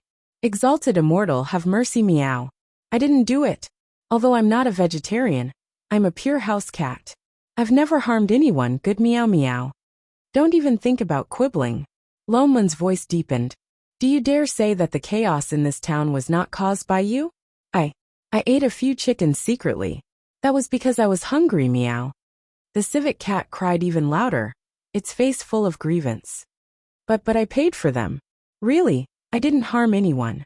It pointed to the gold on the ground and began to count with its fingers. I also cured Uncle Wang's waist injury, Uncle Li's foot pain, Uncle Zhao's rheumatism, Auntie Sun's water imbalance. Stop.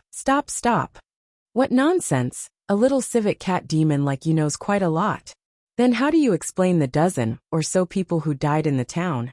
And the golden core cultivator, who had his heart cut out and his stomach dug out? That was all done by that 8th level fox demon. The civet cat seemed to think of something and trembled all over. I passed by here 10 days ago and saw it harming people. It even wanted to snatch my things, but I couldn't beat it. I had to hide in the town. Hide? Lone Moon was stunned. A moment later his eyes widened. You mean the town's protective array is still there? Thinking of this, he immediately conjured a seal. A bright light flew out from his fingertips and rushed to the sky. In a moment, a transparent protective shield appeared above the town, covering the whole town. It really was there. Every town under the protection of the Black Heaven sect would set up a protective array in the town to prevent demons, beasts, and fiendish cultivators with malevolent chi from entering and harming mortals. Therefore, without breaking through this layer of protection, there was no way to enter the town. When he first received a request for help from this town, saying that there were demons causing trouble in the town, he subconsciously thought that the protective array had long been broken. That was why no one thought to check.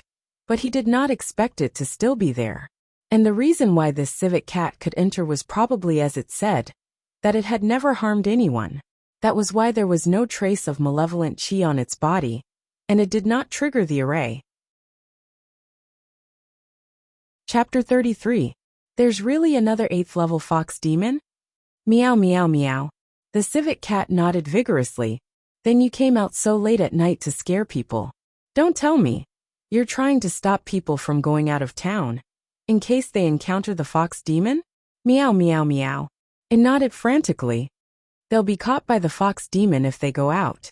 I've tried very hard to stop people from going out of town, meow. Holy shit, it's true. No wonder the people who saw the demon were either merchants or hunters. You're a civet cat. Why didn't you go eat fish? Why did you eat someone's chicken? Lone Moon rolled his eyes at the demon. He had heard from Shichio that the people who died had deep claw marks on their bodies, and the wounds were thin and long. Most of the poultry lost in town were chickens, so he guessed that it might be a fox demon. He had never thought there would be 2 demons. But the chicken is delicious, meow. The civet cat replied weakly. Shening nodded in agreement. I love to eat chicken too. You're a foodie, is there anything you don't like? Lone Moon glared at Shening. Which side are you on? Wait, what are you picking up? Shenying's hand froze. Out of habit, I want to loot. Who doesn't want to loot when eating chicken? Loot your ass. Do you think this is a game? You just want to pick up money, don't you? I saw you putting it in your pocket. Put the gold down.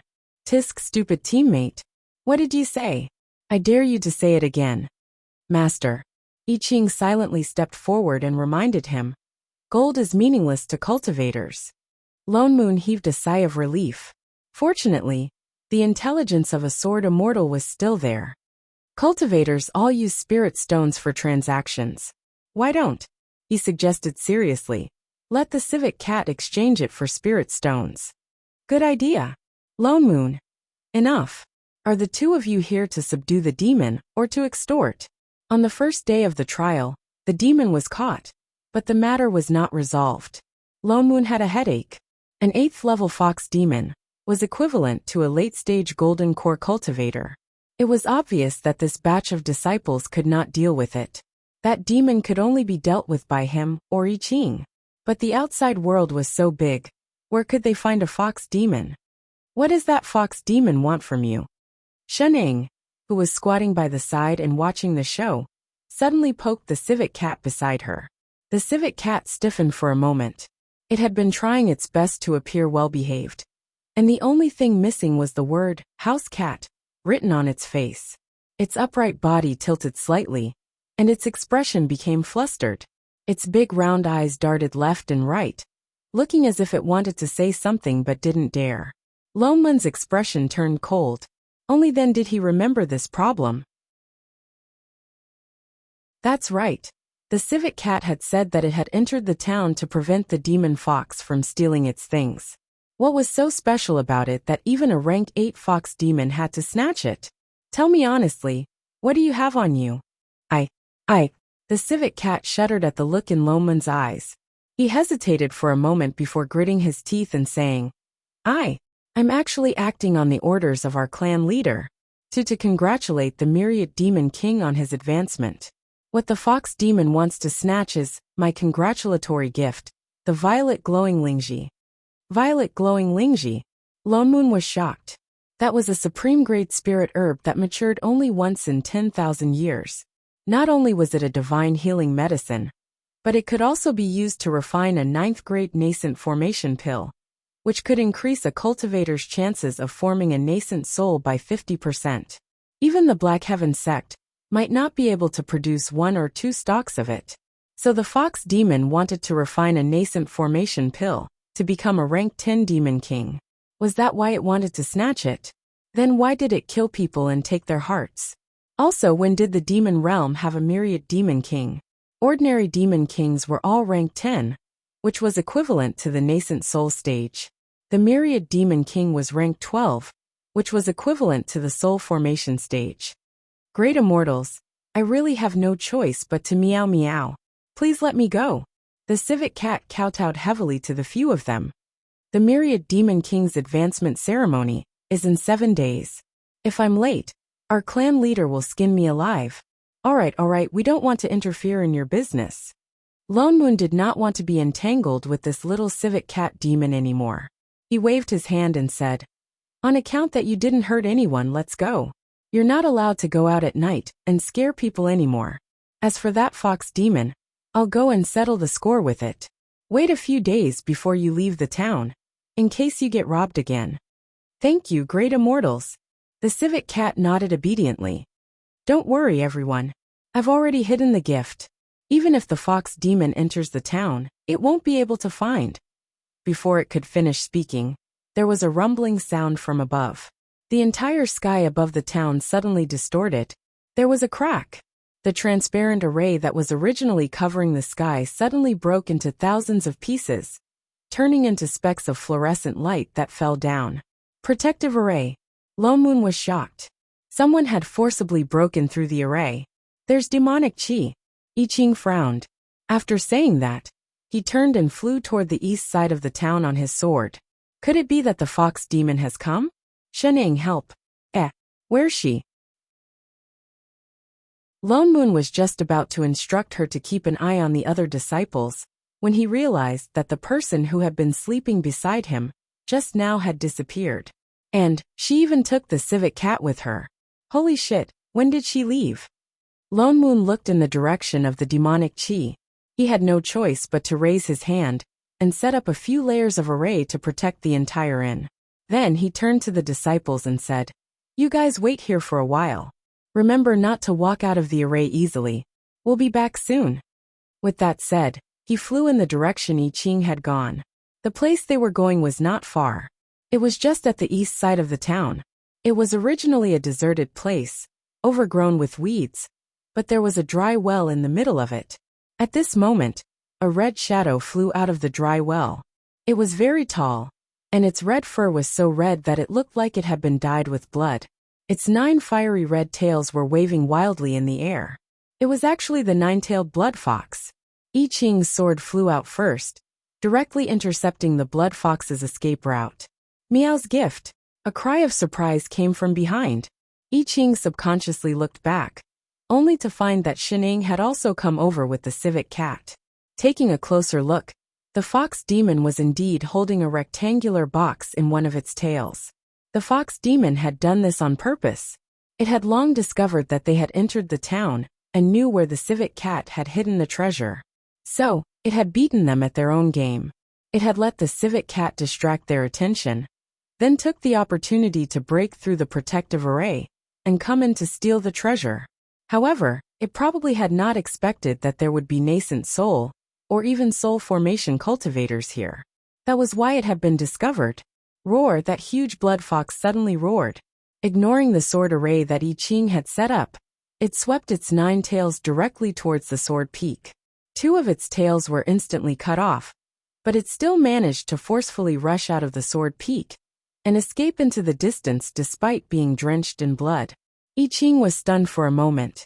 Even Lone Moon, who had caught up, was stunned. He did not expect the fox demon to be so reckless. "Chase!" Sheneng said.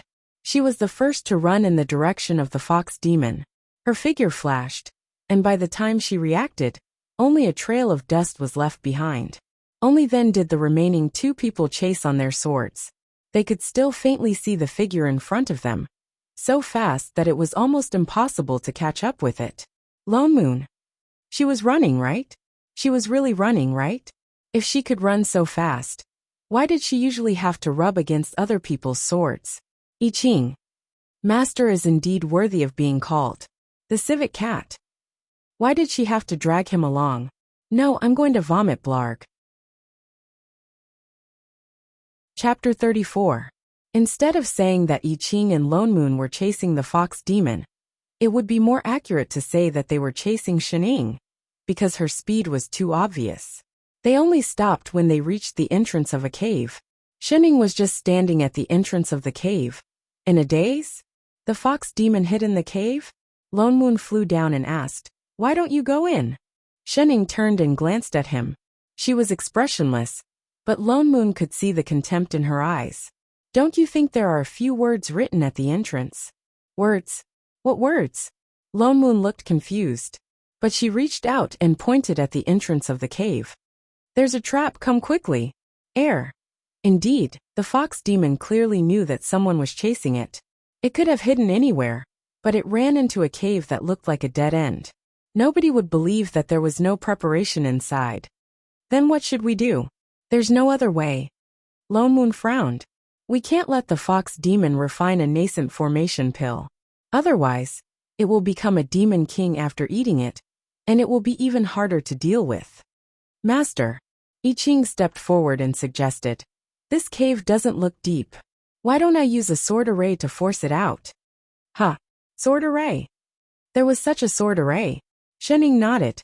I Ching immediately conjured a seal, and the sword in his hand turned into a sword array. Along with the spirit chi, it flew into the sky. In an instant, the sky was filled with a dense rain of swords. I Ching changed the seal in his hand, and the rain of swords began to gather in the sky. In a short while, it turned into a huge golden sword that reached the sky. I Ching leaped into the air, and his entire body seemed to melt into the huge golden sword. Suddenly, the sky was filled with sword chi. Lone Moon's heart jumped. Even he might not have such sword chi. He was indeed a sword immortal. It had only been a few days, and he had already completely understood and integrated his sword intent. He was excited. He saw I Ching's sword move change again. He raised his right hand suddenly and shouted with a solemn expression, "Break!" The huge sword immediately came crashing down. With a boom, it directly split the cave in front of them into two. However, the giant sword did not stop. Instead, it changed its direction. It sliced sideways, vertically, diagonally, as if it was slicing vegetables. Once again, and again. Lone Moon, who had been anticipating a big move. For all.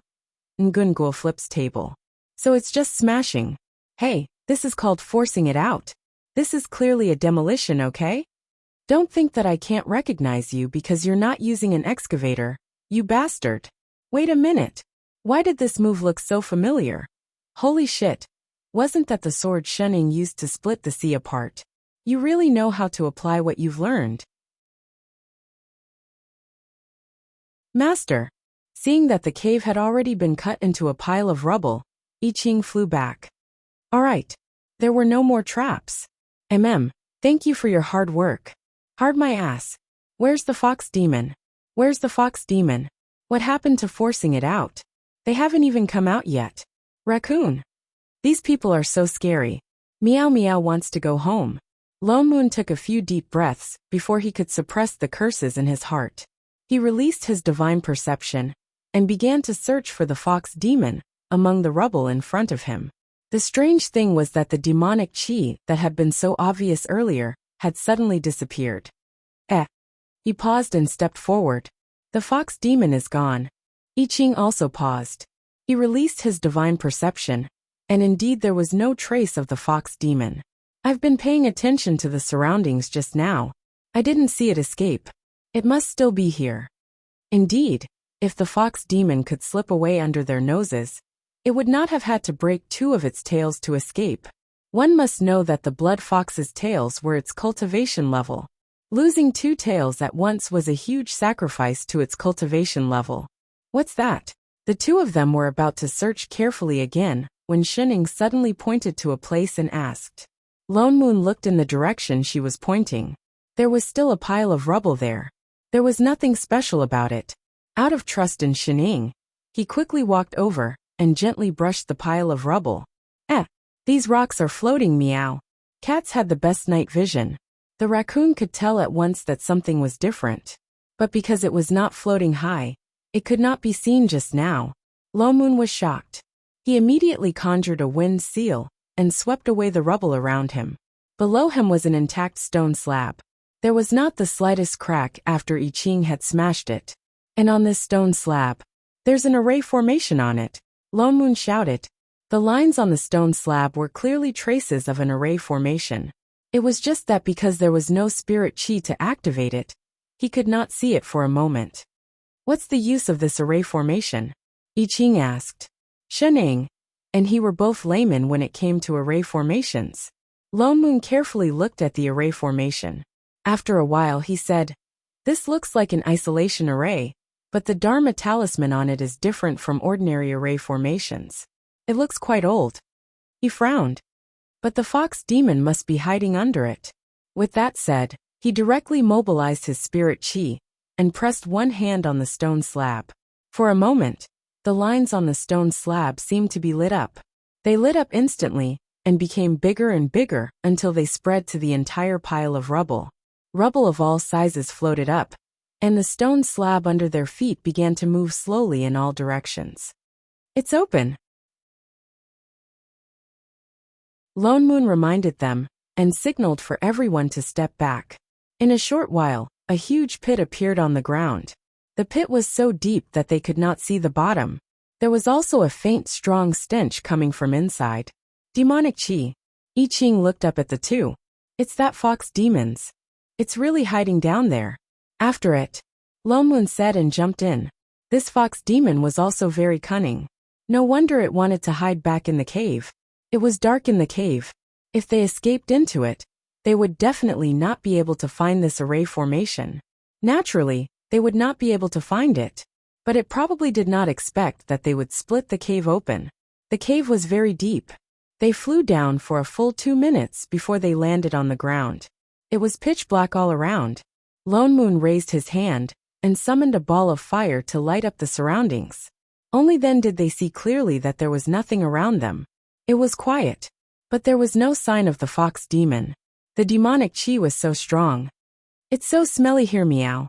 Once they jumped down, the civet cat covered its nose and subconsciously hid behind Shining. Shining looked around and reached out to touch the mountain wall, but her hand was smeared with red. Hey, is this mountain bleeding? Blood? Lone Moon was stunned. He immediately walked over and looked at the dripping mountain wall. He thought that the soil here was red, but upon closer inspection, he realized that it was not red at all. It was clearly dyed red with blood. Could it be? There are only bloodstains on this side of the mountain wall. I Ching looked around and said. Lone Moon frowned. He had a bad feeling. He pulled Shining away and said, Step back. There might be something behind this mountain wall. He conjured a seal, and the jade flute in his hand turned into a sword move. Dozens of sword chi instantly hit the stone wall. With a loud bang, the mountain wall in front of them collapsed, revealing an even wider space. The strong smell of blood hit their faces. Everything was red, be it the surroundings or the ground. There were bloodstains everywhere. There were also some decomposed limbs scattered on the ground. In the middle of the space stood a square platform. At this moment, the platform was lit up with the red light of an array formation, making the entire space even redder. Lone Moon blurted out, Blood sacrifice array. Indeed.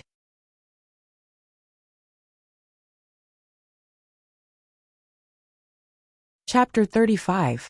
You actually chased me all the way here. A man's voice suddenly rang out. There was a figure in red standing on the altar. He was obviously a man, but he looked exceptionally seductive. His eyebrows and eyes were full of flirtatiousness. There were 9 big red tails on his back. 2 of them were broken, and bloodstains could be seen on the cuts. It was the 9-tailed blood fox from before. Blood fox, you killed so many people and dug out their hearts just to set up this blood sacrifice array? Lone Moon frowned and glanced around.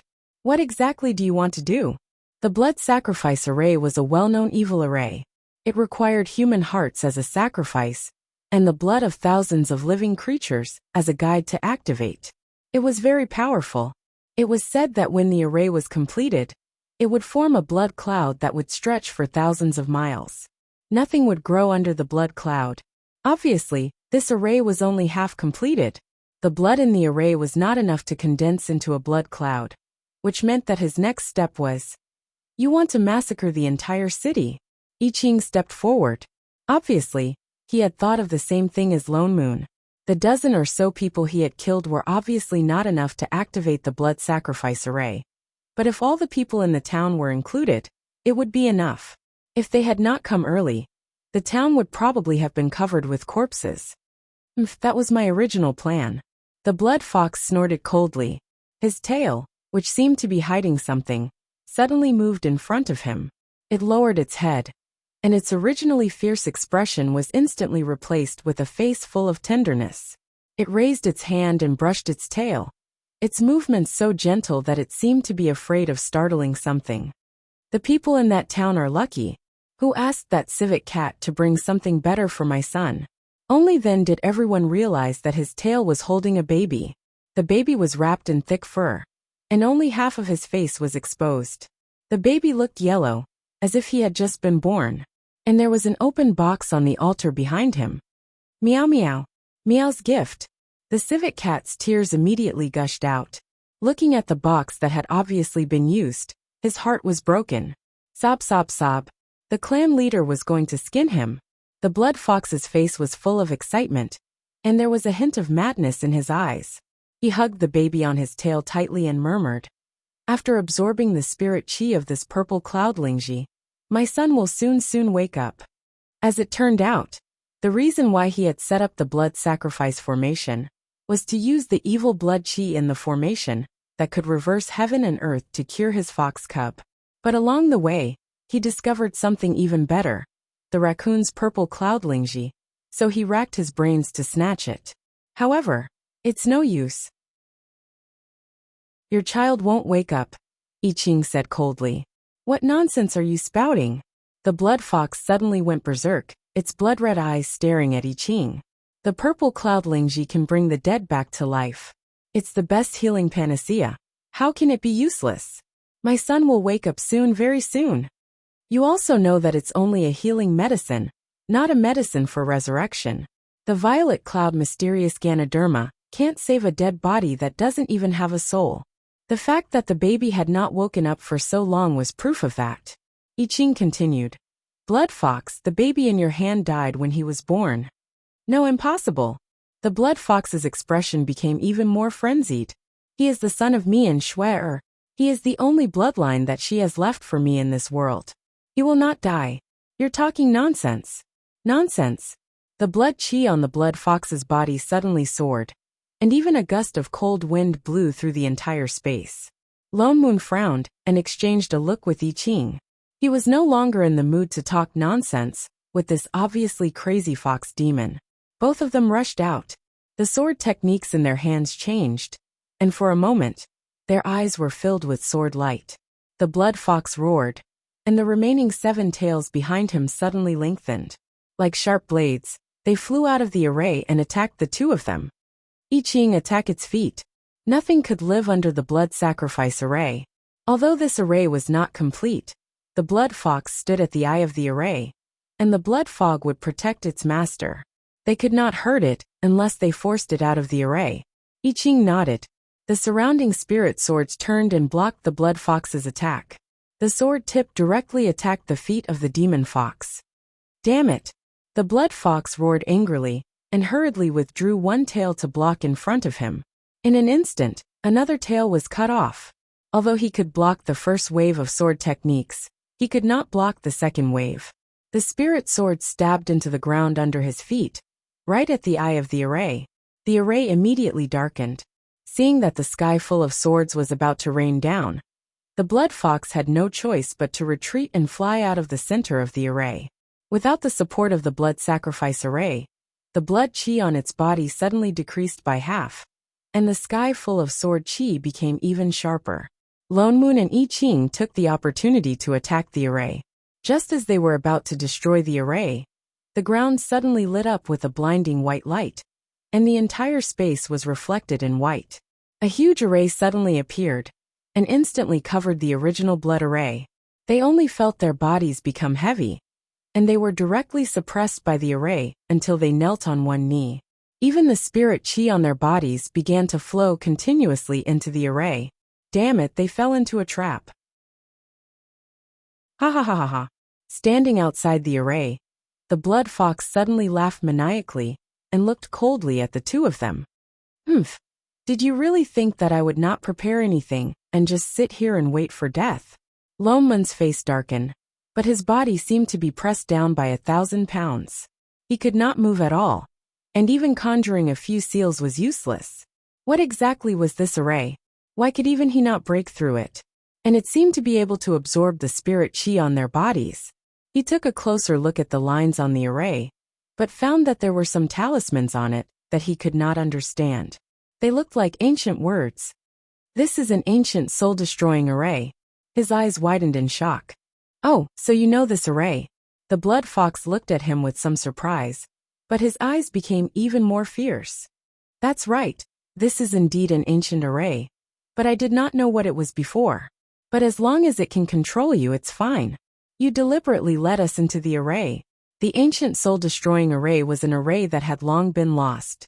Legend had it that it could absorb the spirit chi of any living creature in the array.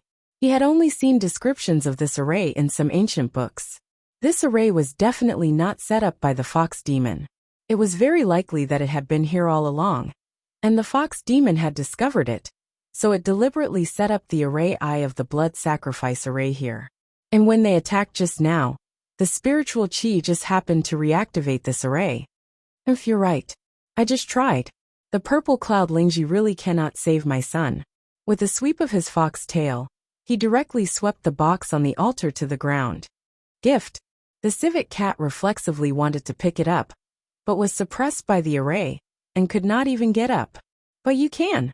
The blood fox's tone changed, and his expression became even more excited. He looked at I Ching and Lone Moon, as if he was looking at a gluttonous feast. Ah! I did not expect the Black Heaven sect to directly give me a soul formation and a nascent soul cultivator. With the cultivation of the two of you, in addition to this blood sacrifice array, I can once again summon my son's soul, and he can be resurrected. You still want to massacre the city? Lone Moon looked anxiously at the blood fox. So what if I slaughter them? The blood fox's expression became even more frenzied. As if thinking of something, he gritted his teeth, and the murderous intent in his eyes almost overflowed. Those stupid mortals should have died long ago. It's them they killed, my schwer. What do they mean by humans and demons are different? It's all bullsh asterisk t. Schwer. And I were truly in love. What has that got to do with them? Schwer was the love of my life, but she died because of them. They should pay with their lives. Holy shit, this was supposed to be a love story. He was wondering why the dead baby in his arms was in the shape of a human. It turned out that the birth mother was a human. Chapter 36. If it wasn't for that golden core cultivator who meddled in other people's business and came looking for death, my blood sacrifice array would not have been delayed until now.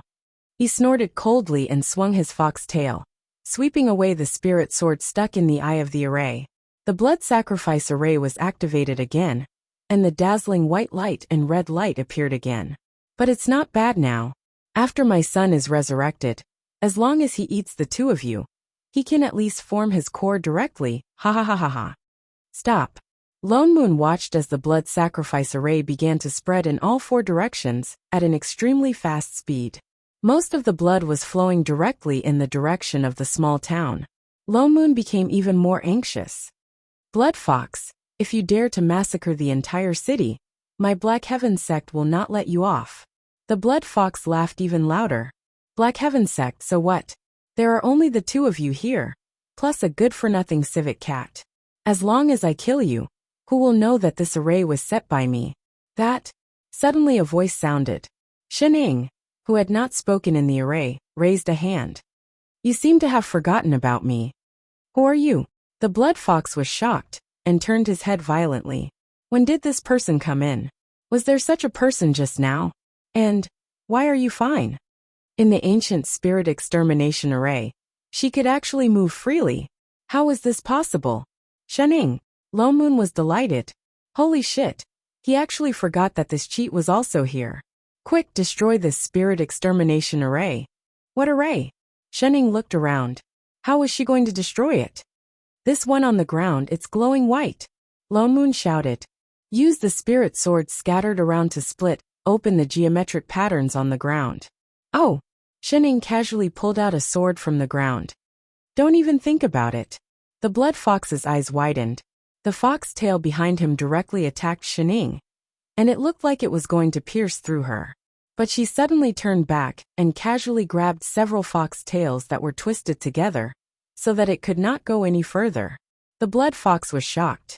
Just as he was about to retract his fox tail, Shening suddenly pulled hard. Suddenly, a stream of blood spurted out, and the remaining 6 fox tails of the fox demon were pulled off at the roots. It immediately let out a shrill scream, and could no longer maintain its human form. It rolled around in the formation in pain. It broke. Shening threw away the long-tailed fox in her hands with a look of surprise. You didn't use any strength. Lone Moon. I Ching. Civet. Suddenly, he felt that his arrival was a little unnecessary. Shening did not care about the fox anymore. She picked up a sword and stabbed it into the array that was glowing with white light. Immediately, half of the sword sank into the ground. There was a cracking sound, and the array instantly cracked. The light dimmed by more than half, but it did not directly collapse. Shening could only continue to push the sword into the soil. After a while, she felt that it was a little inconvenient. She simply stood up and lifted her leg, wanting to step the sword into the soil. Thus she forcefully stepped out. Boom. Not only the formation, but even the surroundings began to shake violently. The ground rumbled, and long grooves the width of an arm appeared. The white light instantly dimmed, shattering the formation. Lone Moon. Why did you have to use a sword when you could have broken it with just 1 foot? I Ching's body relaxed. The huge feeling of restraint disappeared, and even the loss of spirit chi stopped. Just as he got up, he saw that the fox demon on the ground had turned into a cloud of red mist, and was trying to escape. He waved his sword, creating dozens of spirit swords that pierced through the fox demon's body, pinning it to the stone wall. There was nowhere to escape. Master, what should we do with this fox demon? Shening looked at the half-dead blood fox on the stone wall. A trace of doubt flashed across her face. Just as she was about to speak, Lone Moon spoke first. Do you even need to ask? This fox demon actually wanted to massacre the city. Such a lunatic, it deserves to die. If you want to kill, then kill me. The blood fox snorted coldly. The blood on its body flowed freely, but it still had a fierce look on its face. I only regret that I did not kill those mortals in the town as soon as possible to avenge my wife and children. You really don't repent. Lone Moon was just about to kill it. Shening suddenly said, Wait a minute, not so fast. It can't be. Shening. Lone Moon tugged at her sleeve and said in a low voice with a look of disapproval. You don't sympathize with this demon and want to let it go, do you? Forget about that fiendish cultivator. He was not bad in nature, and his actions were pardonable. But this demon fox was full of blood and murderous aura. If she let it go now, who knew how many people would die in the future? No, I just haven't figured out some things. Aren't you curious? She pointed at the blood fox. Even though its tail was completely broken, it still subconsciously used its broken tail to protect the dead baby. The one on its tail, is that really its son? It should be. Otherwise, why would it be so desperate? Lone Moon replied casually. But didn't it just say that the child is a human? Yes. Didn't it just say that? He nodded. It fell in love with a human. It is a demon, and it has demonic aura on it. It can't be with a human. That's why people say that humans and demons have different paths. Mortals have always been afraid of demons. It's normal for them to reject people who love demons. That's why it wanted to take revenge on the people in the town. Can a human and a demon really have children? I think so. Wasn't there one? Is there no reproductive isolation? He really hadn't thought about this question. Did you freaking think for half a day just to ask this question? Look, in theory, individuals of different species are controlled by different genotypes. They have different reproductive behaviors and related reproductive rates. That's why the gene flow between species is restricted or prevented. It's impossible for different species to produce offspring. Why did she suddenly become so academic? He used to study finance, not biology. He didn't understand at all. But why do I feel that it makes so much sense? Reproductive isolation is restricted.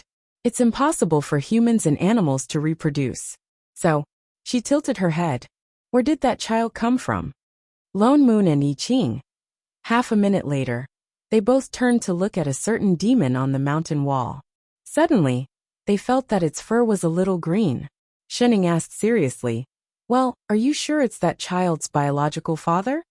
The blood fox. A while later, the fox spat out a mouthful of blood. Its mouth moved, but it couldn't squeeze out a word. In the next moment, its head tilted to the side, and there was no more sound. It was suffocating to death. Lone Moon and I Ching. Two pairs of eyes turned to Shening.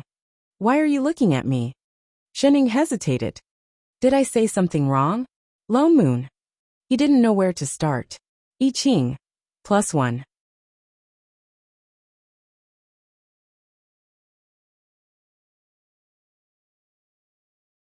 Chapter 37. Woo woo woo. Meow's gift, it's gone meow. The civet cat hugged the box on the ground and cried sadly. Lone Moon walked over and looked at the already open box. The spirit herb in the box had already withered. He sighed and said, "The spirit chi in this herb has been sucked dry. Don't think too much about it." The civet cat had thought that the fox demon was using it to refine pills and wouldn't use it so soon. He didn't expect that he had to save his son. He was too late. The civet cat cried even harder when he heard that. Shening turned to look at the box in his hands. Only then did she realize that there was a dried up radish? "It doesn't look like a radish. It's a purple cloudlingji," Lone Moon corrected. She picked up the leaf curiously. Apart from being purple, it looked like a radish everywhere. Woo woo woo. Without the gift for the myriad demon king, meow meow can't go back meow. The civet cat cried even harder. That. Shening hesitated. The myriad demon king you're talking about isn't a rabbit, is it? How do you know? The civet cat stopped crying and looked up with teary eyes. The myriad demon king's original form is indeed a rabbit. It really is. You should have said so earlier. That's easy. Shening patted its head. I'm very familiar with rabbits. Don't cry. I'll help you write a letter to explain. With that said, she looked around and tore a piece of cloth from the person next to her. Holy shit, why are you tearing my clothes? Lone Moon held on to the remaining half of his shirt and jumped up. If you don't have paper to write on, can't you just tear your own? You really don't treat me as an outsider. Who asked you to be so white? That's how you can write. He turned to look at the civet cat in black, I Ching in blue, and Shening in green. He actually couldn't refute. Shening had already started writing on the white cloth. She even used the blood on the ground as a source of inspiration. He quickly wrote 2 lines of words, then kindly put it back into the box and handed it over. All right, you just need to show this to the rabbit. It won't blame you. Is this really okay? Raccoon took the box in a daze, still looking worried. Don't worry, it's a good grass-eating rabbit. All he could do now was give it a try. Civet sniffed and put away the gift box. Just as he was about to express his thanks, the ground suddenly shook violently and cracked open. Beams of white light shot up into the sky, as if something was about to emerge from the ground. There's something underground.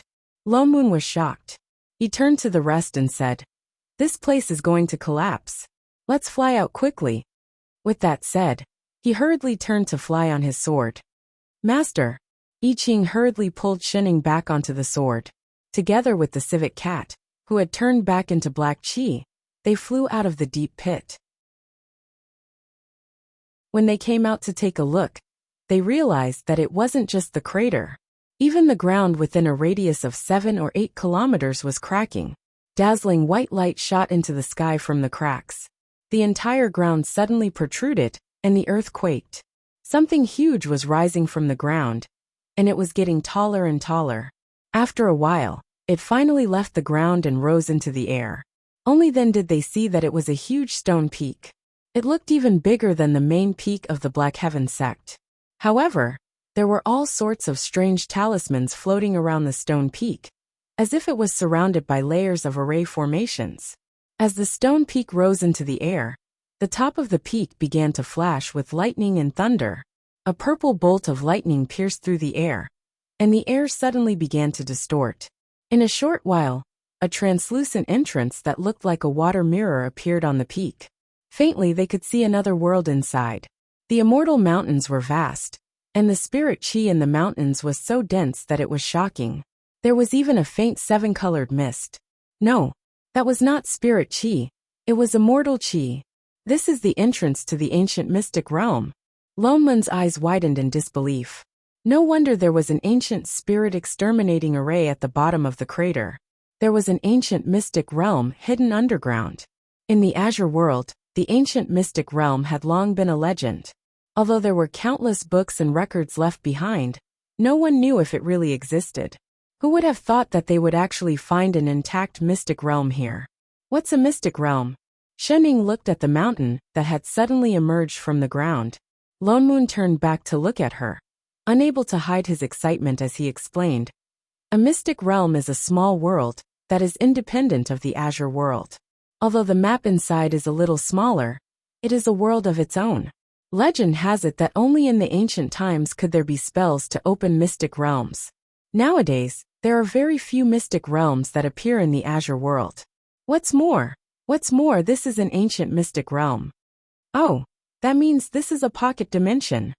You could say that. Why did it feel like Shen Ying's words were of a lower standard? He cleared his throat and regained his composure. In a low voice he said, "The ancient mystic realm has appeared. We don't know how long this entrance will last. Now that the situation in the mystic realm is unclear, we have to inform the sect as soon as possible. We have to discuss a plan before we go in to investigate." Lone Moon turned back to look at the mirror-like entrance on top of the stone peak. He did not know whether it was a good or bad thing that this mystic realm had appeared near the Black Heaven sect. Let's not waste any more time. Let's go straight back to the sect. Shen Ying and I Ching had no objections, so they nodded and bade farewell to the civet cat. Together, they turned back and flew in the direction of the Black Heaven sect. Lone Moon flew very fast, almost at the fastest speed he could fly on his sword. It only took him half the time to return to the sect. When he arrived, he vaguely felt that he had forgotten something, but he did not have time to think about it. "Sai, forget it, it's not important." Chang'an and the disciples who were waiting at the inn. "When will Uncle Master come back to remove this array?" At the same time in the pantheon of demons, the rabbit monarch, who had finally received a congratulatory gift, opened the crumpled white cloth in the box. Instantly, its legs gave way, and it almost fell off its throne. On the cloth was written, "Rabbit, I'm taking the carrot that the cat gave me, don't blame it. Shening Shun. Shun.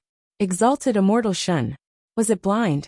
Was this really written by Exalted Immortal Shun, whom it had not seen for a long time? But in this world, she was the only one who called the purple cloud Lingji a carrot. But it was fine if she took the congratulatory gift. But why did she write a letter in blood? Was it a threat? This was a blatant threat. But what did Bunny do wrong? Why didn't Exalted Immortal say it? The rabbit monarch's little heart trembled. Once again, it felt the fear of being ruled by a glutton on the night of the 1,000 demon meat. It's over. What do I do? It thought for a moment, then immediately turned around and ordered, "Someone hurry. Hurry. Check what else is in the treasury. Send everything to Exalted Immortal Shun's old residence. Yes, leave nothing behind. Also go and clean up Exalted Immortal Shun's old residence. Yes, the kind that is spotless. Forget it, I'll go myself." Chapter 38. I'll go to the main peak to look for Shichio. As soon as they returned to Black Heaven sect, Lone Moon gave them a few instructions. He did not bother about the other two, and hurriedly went to find the sect leader to discuss the mystic realm. I Ching sent Shening back to Inyuan Peak and looked at the sky. It's almost noon. Master, please wait for a moment. I'll go collect today's ingredients and be back soon. All right. Shening nodded. She turned around and entered the house. She sprawled on the stone table and dozed off. So tired. She did not sleep at all to deal with the green fox. She was really sleepy. After lying there for a while, his upper and lower eyelids were about to fall in love. I Ching, who had just left, came back with a conflicted look. So fast. Shening tilted her head and glanced at him. Where's the food you collected? Didn't he go to collect the ingredients? Why did he come back empty-handed? Master. I Ching looked guilty. The people from the External Affairs Hall said that our monthly amount of spirit rice has been collected. Ah. She was stunned. Isn't there an unlimited supply? I just found out too. There is a limit to the monthly supply of spirit rice. If he had known earlier, he would not have made so many pastries. It was all that freeloader's fault. Yes, he must have eaten too much and caused Master to have no rice to cook. The External Affairs Hall said that we can use spirit stones to exchange with other disciples, but Shen Ying's mouth twitched. I understand. They had no money. After a few months, she finally remembered the biggest crisis since she transmigrated: poverty. Don't worry, Master. In 2 days it will be the day of the sect's distribution. I can collect my spirit stones then. I Ching immediately comforted her. And there are many beasts around Black Heaven sect. Master may have to eat some meat these few days. I'll go catch it now. What a good chef. Shening sighed. As a master, she was so poor that she could not even afford to pay for a meal. She even had to let her disciple hunt for wild animals. It was really too convenient. Then I'll leave it to you. Shening patted his shoulder. Go, I'll wait for you. Yes, Master. No problem, Master. I Ching nodded vigorously, turned around and flew away. She sighed again. In terms of a chef's professionalism, he deserved full marks. However, he couldn't go on like this. It seemed that it was time to find a way to make money. If she had known earlier, she would have picked up the gold that the civet cat had dropped. It was all that temporary chef's fault. Achoo! On the main peak, Lone Moon, who was in the middle of a discussion, sneezed. Huh? Why did it feel like someone was scolding him? Uncle Master? Shichio gave him a puzzled look. It's okay, you can continue. All right. I feel that the matter regarding the ancient mystic realm is of great importance. The reappearance of the ancient mystic land was a good thing. When he first heard the news, he was ecstatic. After all, it was an ancient mystic land. Moreover, no one had ever set foot in it before. Who knew how many rare treasures were hidden inside? Who wouldn't like it? Who wouldn't be excited? However, after the ecstasy, a bit of worry surfaced in his heart. Before the spiritual light shot into the sky, the various sects must have sensed it and sent people to investigate. It won't be long before everyone knows about this. Yes, I'm aware of that. Lone Moon nodded. But this mystic realm appeared in Black Heaven sect's territory after all. We can't just ignore it. As for the matter of entering the mystic realm, you are the sect leader, so this matter is up to you to decide. I just feel that there's a limit to how long the secret realms can remain open. Since this is something that the sects will find out about sooner or later, I'm sure they'll find out sooner or later. Why don't we directly inform the 3 sects and 6 schools and invite them to enter the mystic realm together to find out what's going on? Shichio said in a low voice. As for the candidates to enter the mystic realm, it's up to each sect to decide. After all, this is an ancient mystic realm. There are opportunities and risks. It all depends on one's luck. Yes, I think so too. Lone Moon nodded.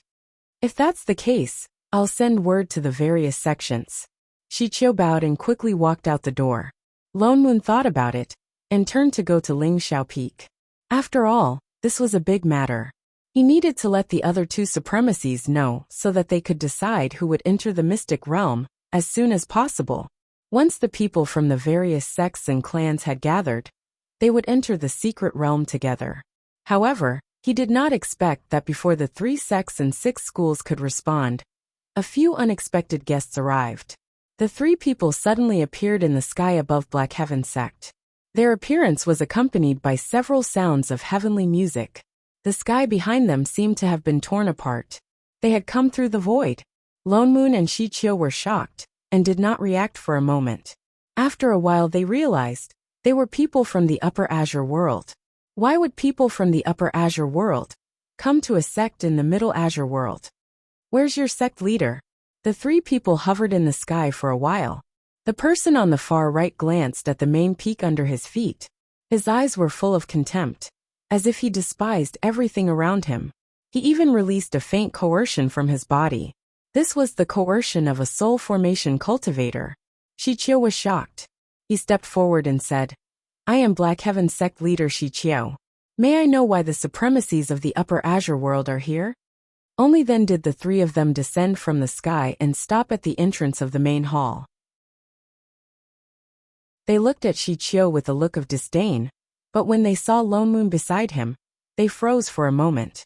Their eyes darted around, and they finally looked a little more cautious. "I am an elder of the Xinyuan family of the Upper Azure world. My Taoist name is Qing Yin. These 2 are my senior brothers." Qing Yin raised his head slightly and said proudly. Shichio was even more shocked. The Xinyuan family, the Middle Azure world, did not know much about the Upper Azure world, but they had heard of this family name. It was one of the 4 great aristocratic families of the Upper Azure world. Why would they suddenly send an elder to a sect in the lower realm, and 3 of them at once? The appearance of the ancient mystic realm has caused a phenomenon in the Upper Azure world. We are here to investigate on the orders of the Patriarch. Qing Yin continued. The dangers of this mystic realm are unknown, and even the Upper Azure world knows little about the ancient land. To prevent any mishaps, we are willing to help the Middle Azure world enter the mystic realm first. Shichio's face darkened. It turned out that they were also attracted by the ancient mystic realm. What help? It was obvious that they wanted a share of the spoils. And from their tone, they wanted to be the first to enter the mystic realm. How is that possible? Thank you for your kind intentions, supremacies. This mystic realm has appeared in the territory of my Black Heaven sect. It is not convenient for my sect to handle it alone. So yesterday, we invited all the sects to discuss the matter of entering the mystic realm. I'm afraid that all the sects are already at the entrance of the mystic realm. So there is no need for you 3 supremacies to test the waters. What? Qing Yin was stunned. He did not expect that after someone discovered the ancient mystic realm, not only did they not rush to claim ownership of it and claim it for their own sect, but they even informed the other sects to share it. His brows furrowed instantly. Indeed, they were just cultivators from the lower realm. A bunch of idiots. The suppressive force of a soul formation cultivator was immediately released towards the other party. Lone Moon, who was beside him, sensed it immediately and released his suppressive force at the same time, pushing back the other party's aura. So what if they were from the Upper Azure world? Their Black Heaven sect was not to be trifled with. Qing Yin was shocked and was forced to take a step back. He did not expect that the person beside him, who was only at the early stage of the soul formation stage, could block his suppressive force. Just as he was about to counterattack, the person in the middle who had been silent all this time suddenly took a step forward. In an instant, an even stronger suppressive force came back at him.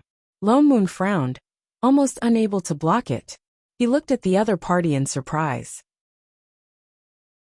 This was not the suppressive force of a soul formation cultivator. This person was a traveling immortal who had achieved disintegration. The so-called traveling immortal referred to cultivators who had reached the ascension stage, but failed to ascend. In order to save their lives, they had no choice but to disintegrate and become traveling immortals. Although traveling immortals were also cultivators, they were not considered real immortals. However, they were stronger than the soul formation cultivators. It was just that after disintegration, they no longer had the chance to ascend. What was so special about the ancient mystic realm that it made the resource-rich Upper Azure world send 3 high-level cultivators, one of whom was even a traveling immortal, over there?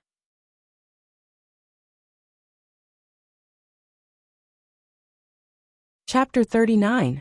You're a sword cultivator. The traveling immortal was shocked as well. An early-stage soul formation cultivator could actually remain unscathed under his coercion. Only a sword cultivator could do that. Yes, Lone Moon answered and became even more vigilant. Senior brother Qing Lan and the rest. Qing Yin stepped forward, as if he wanted to say something. Forget it. The traveling immortal cut him off. Since this matter has already been publicized, let the others enter if they want to. But we have already warned you about the risks inside. Take care of yourselves. Qing Yin seemed to have thought of something, and his lips curled into a malicious smile. That's true. Anyway, only cultivators with at least nascent soul cultivation can enter the mystic realm. Other sects can also enter if they want. Every ancient realm is filled with ferocious beasts. Let's see how many of you are willing to enter. Only nascent soul cultivators can enter. Shichio's eyes widened in shock. Only nascent soul cultivators and above could enter the mystic realm. Although Black Heaven sect had many nascent soul cultivators, they could not compare to the Upper Azure world. And from his tone, even nascent soul cultivators would not be able to go deep into the mystic realm. The entrance to the ancient mystic realm usually only opens once every 5 to 1,000 years, and it lasts for 3 months at most. You immortal sects from the lower realm better hurry up. Qing Yin laughed mockingly. The three of them rode on their swords and disappeared into the sky. Needless to say, they must have entered the mystic realm. What should we do? The more Shichio thought about it, the more conflicted he became. Of course they had to enter, and they could not be late. Who knew if the upper realm would send more people? After all, this was an ancient mystic realm. But Black Heaven sect had a limited number of nascent soul cultivators, and could not send all of them in. Moreover, 2 of the 3 soul formation cultivators were still in seclusion, and could not come out. I'll go in and see what's going on. Lone Moon also thought of this and said in a low voice, let's not talk about what's going on in the mystic realm. Just this trip by the 3 of them has created a feud with Black Heaven sect. It's not appropriate for the other nascent soul hall masters to go. I can at least protect myself. Uncle Master. He was indeed the most appropriate person to go. But I have to bring 2 more people. Who? I Ching. That's right, there's also perfected I Ching. He was also a sword cultivator, and was not inferior to a soul formation supremacy. He was indeed very suitable. There's also his master. What? Shichio was stunned. He has a master? Lone Moon had a good plan. That traveling immortal did not look easy to deal with, and no one knew what was in the mystic realm. In this situation, he could only use cheats. Given Shun Ying's perverted powers, bringing her along would be more useful than bringing along a dozen soul formation cultivators.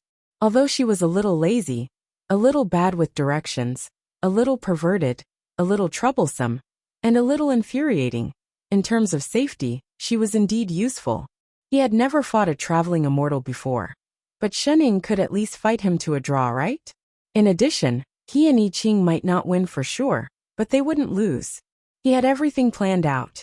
Given his relationship with Shun Ying this favor. I'm not going. Shun Ying tilted her head, which was slumped on the table. Lone Moon's chest tightened. His face hurt. Why? Never in his wildest dreams would he have expected her to reject him. It's so troublesome. She hated going out the most. It would be better to sleep at home. Troublesome my ass. He could not help but help the pile of mud on the table up again. You should at least be polite, and find a more proper reason. What the hell is troublesome? I'm not going. She leaned back on the table again. She was about to run out of food. Why bother going out? She might as well save her energy. Holy shit. Just do me a favor. We're from the same hometown. Do you have to be so disloyal? Just go into the mystic realm, and you'll be back in 3 months. It'll be fast. I helped you to Sword Comprehension Peak last time. You should return the favor. It's not suitable to go out now. Why? I want to hibernate. The corner of Lone Moon's mouth twitched. It's spring now. Oh, then hibernate in spring. Spring your ass. Lone Moon was fuming, but there was nothing he could do about this shameless person in front of him. He could only continue to persuade her. This is a big matter for the sect. If you help me, Everyone will remember your kindness. I'm not going. There's no salary. Lomun felt his blood pressure rise. He had an urge to strangle the person in front of him. He took a few deep breaths to calm himself down. After some thought, he took out a bag of spirit stones from the storage bag beside him and slammed it on the table. Salary. Shun Ying's eyes narrowed into slits. She moved forward like a pile of mud. She opened the bag and saw that it was filled with superior-grade spirit stones. The lazy person was getting restless. 3 months is too long. The damn homebody had never been away from home for so long. Boom! Another bag slammed on the table. The lazy person on the table immediately stood up. She stepped forward and held Lomun's hand. She said righteously, "Father Niu, when do we set off?" "Get lost. Who's your Father Niu?" "All right, Father Niu." She picked up the 2 bags of spirit stones and turned to run towards the kitchen. As she ran, she said proudly, "Chef, we have money now. Shall we go buy some groceries?" "Yes, Master, no problem, Master. Master is so amazing.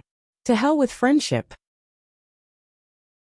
By the time Lone Moon rushed to the entrance of the mystic realm, all the sects had already arrived. Outside the stone peak, there was a dense crowd of cultivators. Because they did not know beforehand, there were cultivators of all levels of cultivation who came. In front of the entrance of the mystic realm, the 3 people from the Upper Azure world had also arrived. They stood at the front. Perhaps they had already told everyone that only cultivators above the nascent soul stage could enter the mystic realm.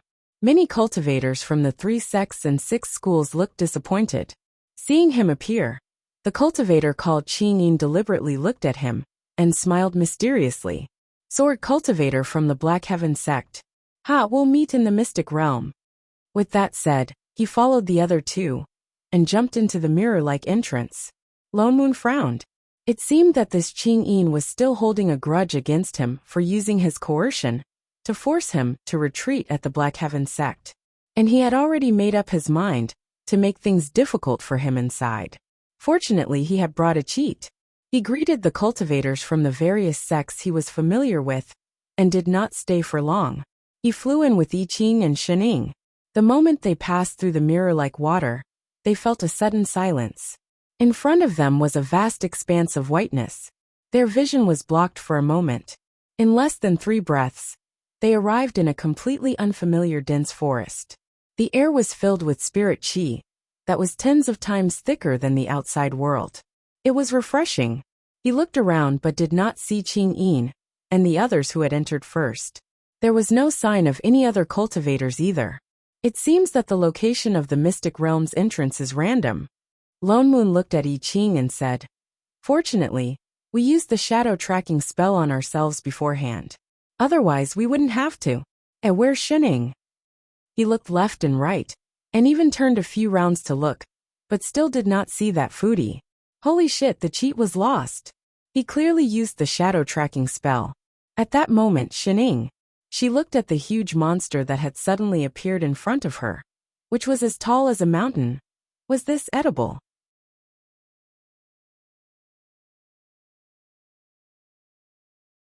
Chapter 40. Shening yawned. By the time she reacted, she was left alone in this forest. Other than the trees around her, there was only the radish in front of her, waving its leaves and digging a hole. Radish? Shening was stunned. Were all the plants in this world the same? Why did they all look like radishes? And this one could actually move. She couldn't help but poke its leaves. "Hey, what are you doing?" "Gee."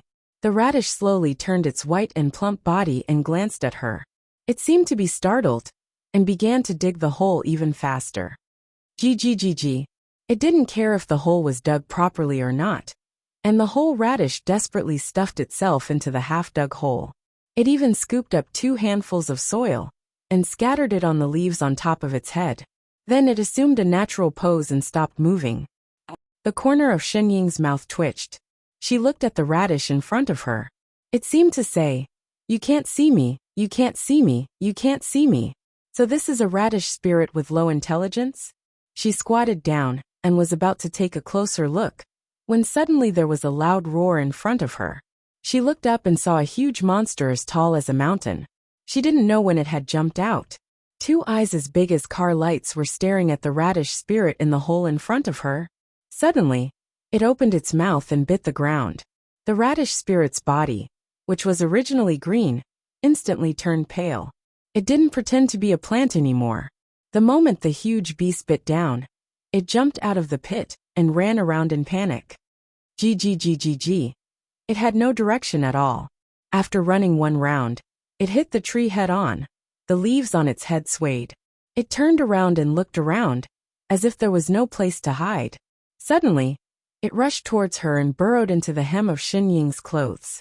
It trembled like an ostrich, only revealing half of the snow-white radish tip. The giant beast didn't manage to bite the radish, but it directly bit a big hole in the ground. It seemed to be angered and its eyes widened.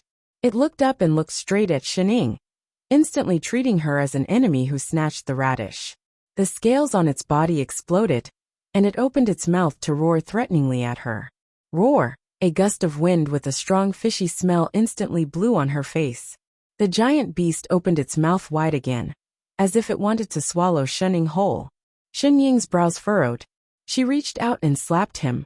It stinks! With a bang, the monster's head smashed into the ground like an iron ball, creating an even bigger pit.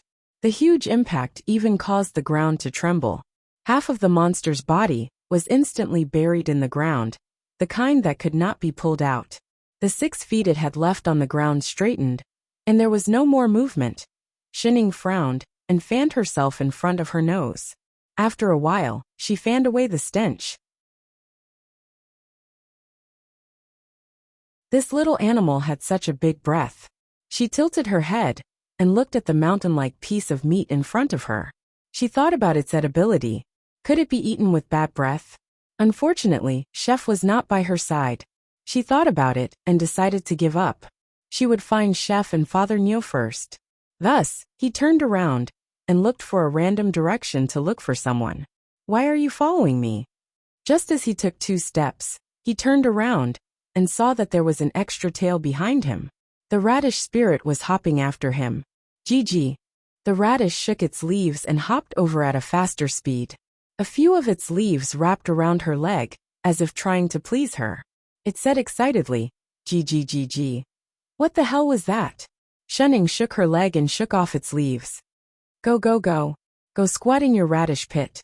She did not like radishes. Gee. Its voice deepened, and even its leaves withered. The whole radish looked sad from being rejected. Xinying could not be bothered with it. Just as she was about to continue looking for someone, she suddenly heard 2 familiar voices coming from not far ahead. "Xinying! Master!" The voices rose and fell continuously, as if they were broadcasting on a loop. The corner of Xinying's mouth twitched. She turned around and walked in that direction. When she passed by the giant beast, she pulled it out and dragged it away. Everywhere she went, the trees fell to the ground, stirring up a cloud of dust. It was like a sandstorm had covered half the forest. Now there was Chef. 100 miles away, the Upper Azure World Trio. What's that sound? Qingyin paused and looked into the distance. What's happening in front? Why is the sky suddenly filled with yellow sand? Someone must have been unlucky enough to meet a ferocious beast, Qinglan answered. From the looks of it, it's most likely the beast king of this forest. It's at least a 12th level beast. Then there's no other way. We can only change direction. Go. To prevent the situation from happening again, where she was on the other side of the river, but could not be found no matter what, I Ching and Lone Moon shouted for a whole hour before they finally saw Xinying strolling towards them. She was even dragging a mountain. Master. I Ching stepped forward to greet her. Hey, Chef. Xinying waved her hand in greeting. What's this? Lone Moon looked at the giant beast behind her. The roar he heard just now, could it be this? Why did you drag this thing over? Meat, she replied matter-of-factly. She turned to I Ching and said, You haven't had lunch, right? Come, Chef. See which part of the meat is good, and choose whatever you like. The corner of Lone Moon's mouth twitched. You're the only one who wants to eat meat. You're a foodie indeed. You can't forget to eat no matter what. Master, this can't be eaten. I Ching answered with a troubled expression. Why? She hesitated. Why didn't you say so earlier? Lone Moon rolled his eyes at her. This is a poisonous beast with poison all over its body. If you don't want to die, you can try. With that said, he took a step forward and looked at the beast carefully. But, with a wave of his hand, he conjured a wind blade and slashed at the top of the beast's head. Immediately, a large hole was cut open, and a green light flashed inside. An emerald-like bead immediately floated out. Lone Moon immediately conjured a seal and sent a spell over. The bead struggled for a while before floating back into his palm. This inner core is good stuff. A 12th level poisonous beast's inner core can cure hundreds of poisons. He conjured a fire elemental spell. Instantly, the mountain-sized corpse of the beast was engulfed in flames and turned into ashes. Oh yes, where did you find this poisonous beast? By right, 12th level poisonous beasts could transform long ago. They would not easily appear in their original forms unless they had a purpose. Over there. Shening pointed behind them. Why are you asking? Master. I Ching took a step forward and explained. Usually, there are treasures beside high-level beasts. Now that this beast is dead, the treasures it was guarding have become ownerless. Oh, understood. In other words, the beast was killed, but the treasure was not taken. Think carefully. Is there anything else around this poisonous beast? Lone Moon asked as he handed over the inner core in his hand. Shening thought for a moment. Suddenly, she lifted the hem of her clothes and bent down to pick something up from her leg. Does the leg pendant count? Gee. The radish that was suddenly pulled out waved its leaves cooperatively. The two of them were stunned.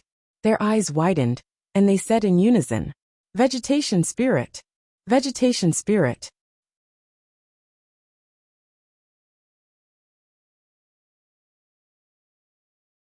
Chapter 41. What's a vegetation spirit? Shening paused. It looked like a radish no matter how she looked at it. A vegetation spirit is a living thing formed by the accumulation of spirit chi. Lone Moon explained. Lone Moon explained. Spirit herbs and spirit plants have spirit chi in them and live longer than demon beasts, but they cannot develop sentience. However, if it was in a place with an especially large number of spirit plants, the dense with spirit chi might be able to induce the emergence of vegetation spirits among the spirit plants. But the probability is so low that it's negligible. This is my first time seeing a vegetation spirit. Oh, what's the use of that? It's still a radish. Of course it's useful. Lone Moon looked at the vegetation spirit in her hand excitedly. It's formed by the accumulation of spirit chi from spirit plants, so it can sense the existence of all spirit plants in the world. In other words, as long as you bring it with you, you'll know the location of all the spirit plants in this mystic realm. I see. So this was a vegetable version of a GPS. It's said that using the vegetation spirit's flower to refine pills can increase the grade of the pills. I Ching added as he looked at the vegetation spirit. It can flower? Shen Ying's eyes widened. A potted plant? But this vegetation spirit doesn't seem to be in its flowering stage yet. GGG. The moment she finished speaking, the radish in her hand suddenly wriggled excitedly. Shening had no choice but to let go. The moment the vegetation spirit landed on the ground, the entire radish shrunk downwards. Even its body shrunk. The leaves on its head all curled up, as if it was using all its strength. Even its cries turned into squeaks. Gee. Air. Was it constipated? Gee. After holding it in for a long time, it suddenly straightened its body, and its leaves spread out. There was a spluttering sound, and a snow-white flower appeared on its head. Dandelion. Why did a dandelion grow from a radish? Did it mutate? It's blooming. I Ching exclaimed. Gee. The radish curled its leaves and plucked the dandelion off its head. It handed it to Shening, as if to please her. Gigi. No. Dandelions were very sticky to clothes. This is 1,000 leaves vegetation spirit. I Ching was even more shocked. If ordinary vegetation spirits could raise the grade of pills, then the 1,000 leaves vegetation spirit's flowers were practically synonymous with supreme grade pills. Any pill refined with its flowers would definitely be supreme grade pills. No wonder the Upper Azure world sent traveling immortals to this mystic realm. Lone Moon finally understood what the three of them were looking for in the mystic realm. They're looking for this vegetation spirit? I Ching asked. It should be. Lone Moon nodded. I heard that one of the 4 aristocratic families in the Upper Azure world has cultivators who specialize in refining elixirs. The family's most precious treasure is the Thousand Leaves vegetation spirit, and it's the only one in the world. Vegetation spirits can't possibly grow in a place suitable for human cultivators. They also need dense with spirit chi, I Ching continued. That's why he thought that there would be some in this mystic realm. That's right. Lone Moon looked at the vegetation spirit on the ground with a complicated expression. It kept raising its flower high, trying to give it to someone. If the three of them found out that the thing they were looking for had been picked up by Shun-ing the moment they entered the mystic realm, would they explode in anger? Great. Let's see how they're going to act tough now. Lone Moon's entire body felt good. Even a certain foodie seemed more pleasing to the eye. Shining, how exactly did you make it recognize you as its owner? He was curious. Vegetation spirits were born from gathering spirit chi from heaven and earth. They were extremely arrogant creatures, and it was extremely difficult to tame them. Recognize you as its owner? I didn't. It didn't. Lone Moon looked at it dumbfounded. Why did it follow you if it didn't? And it even took the initiative to bloom flowers to please her. How would I know? It wanted to follow me. Shunning looked down at the dandelion on the ground, seeing that she did not want it, and was even working hard to bloom a second flower. She took a step back in disgust. If you like it, I'll give it to you. Me? Lone Moon was shocked. Even the Upper Azure world was trying so hard to get their hands on something. How could she just give it away so easily? Did she know what a vegetation spirit meant? It meant countless spirit herbs and elixirs. Did she still want to increase her cultivation level or not? Wait, she really didn't need it? Damn. The vegetation spirit on the ground seemed to understand what the two of them were talking about. Suddenly, it started waving its leaves anxiously. GGGG. The radish was unwilling. The corner of Lone Moon's mouth twitched. Forget it. I'm not a pill cultivator. What's more, it has already recognized you. Even if I wanted to form a contract with it, I would fail. Oh, Shunning still looked indifferent. Why don't we throw it away? Throw it away, my ass. He had said so much for nothing. Then what should we do? She did not want to keep carrying a leg pendant. It was very heavy. Let's bring it back first. He turned to look around. It's getting late. There must be other things in this mystic realm. Let's hurry and go to the east. Shunning had no objections. I Ching directly summoned his spirit sword and flew up with Shunning habitually. Lone Moon was about to fly up on his sword when he felt something heavy on his leg. He looked down and coincidentally bumped into the sight of a leg pendant. Gigi. The radish was stunned. It looked at the two people in front of it who had already flown away, then looked at the leg it was hugging. It seemed to have just realized that it had hugged the wrong person. Immediately, it swung its leaves and threw the flower that it was holding onto the ground. It made a small sound. Pooey. Lone Moon. Was he being looked down upon by this radish? He was definitely being looked down upon. You hugged the wrong leg and you're blaming me? Go down if you have the guts. For all. With the vegetation spirit's guidance, Lone Moon finally experienced what it felt like to be a nouveau riche. Those high-grade spirit grasses and spirit plants were like his own backyard deans. Every single one of them was harvested accurately, and every single one of them was a spirit plant that was over 10,000 years old. What's more, he did not have to do anything himself. The vegetation spirit only had to wave its leaves lightly, and those spirit herbs would fly into the storage bag on their own. Just thinking about the reaction of the three people in the Upper Azure world when they found nothing made him feel that this trip was really worth it. They spent more than a month until their storage bags were full. Only then did they give up harvesting and focus on flying towards the center of the mystic realm. The three of them flew for 4 to 5 days before they finally exited the endless forest. Suddenly, a wasteland appeared in front of them. Compared to the forest before, this place was like the other extreme. There were steep cliffs and strange rocks everywhere. There was not a single bit of green in sight. It was so quiet that not even the sounds of insects and birds could be heard. The spirit chi here is a little strange. I Ching frowned and suddenly said, "What do you feel?"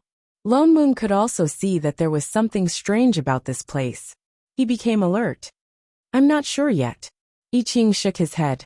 The spirit chi here was very thick, even thicker than in the forest before. But for some reason, he felt that there was something strange about this spirit chi. There must be something hidden here. Be careful. Lone Moon nodded. He slowed down the speed of his flying sword and flew forward. They flew for a few more hours. They could no longer see anything apart from the rocks, but they did not find anything strange. "Don't you feel?" Shening suddenly said, "A little hot?"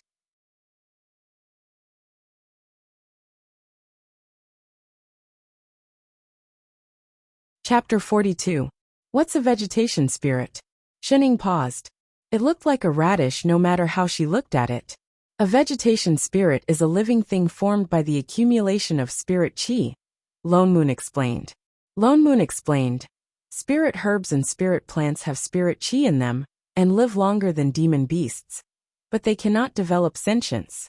However, if it was in a place with an especially large number of spirit plants, the dense with spirit chi might be able to induce the emergence of vegetation spirits among the spirit plants. But the probability is so low that it's negligible. This is my first time seeing a vegetation spirit. Oh, what's the use of that? It's still a radish.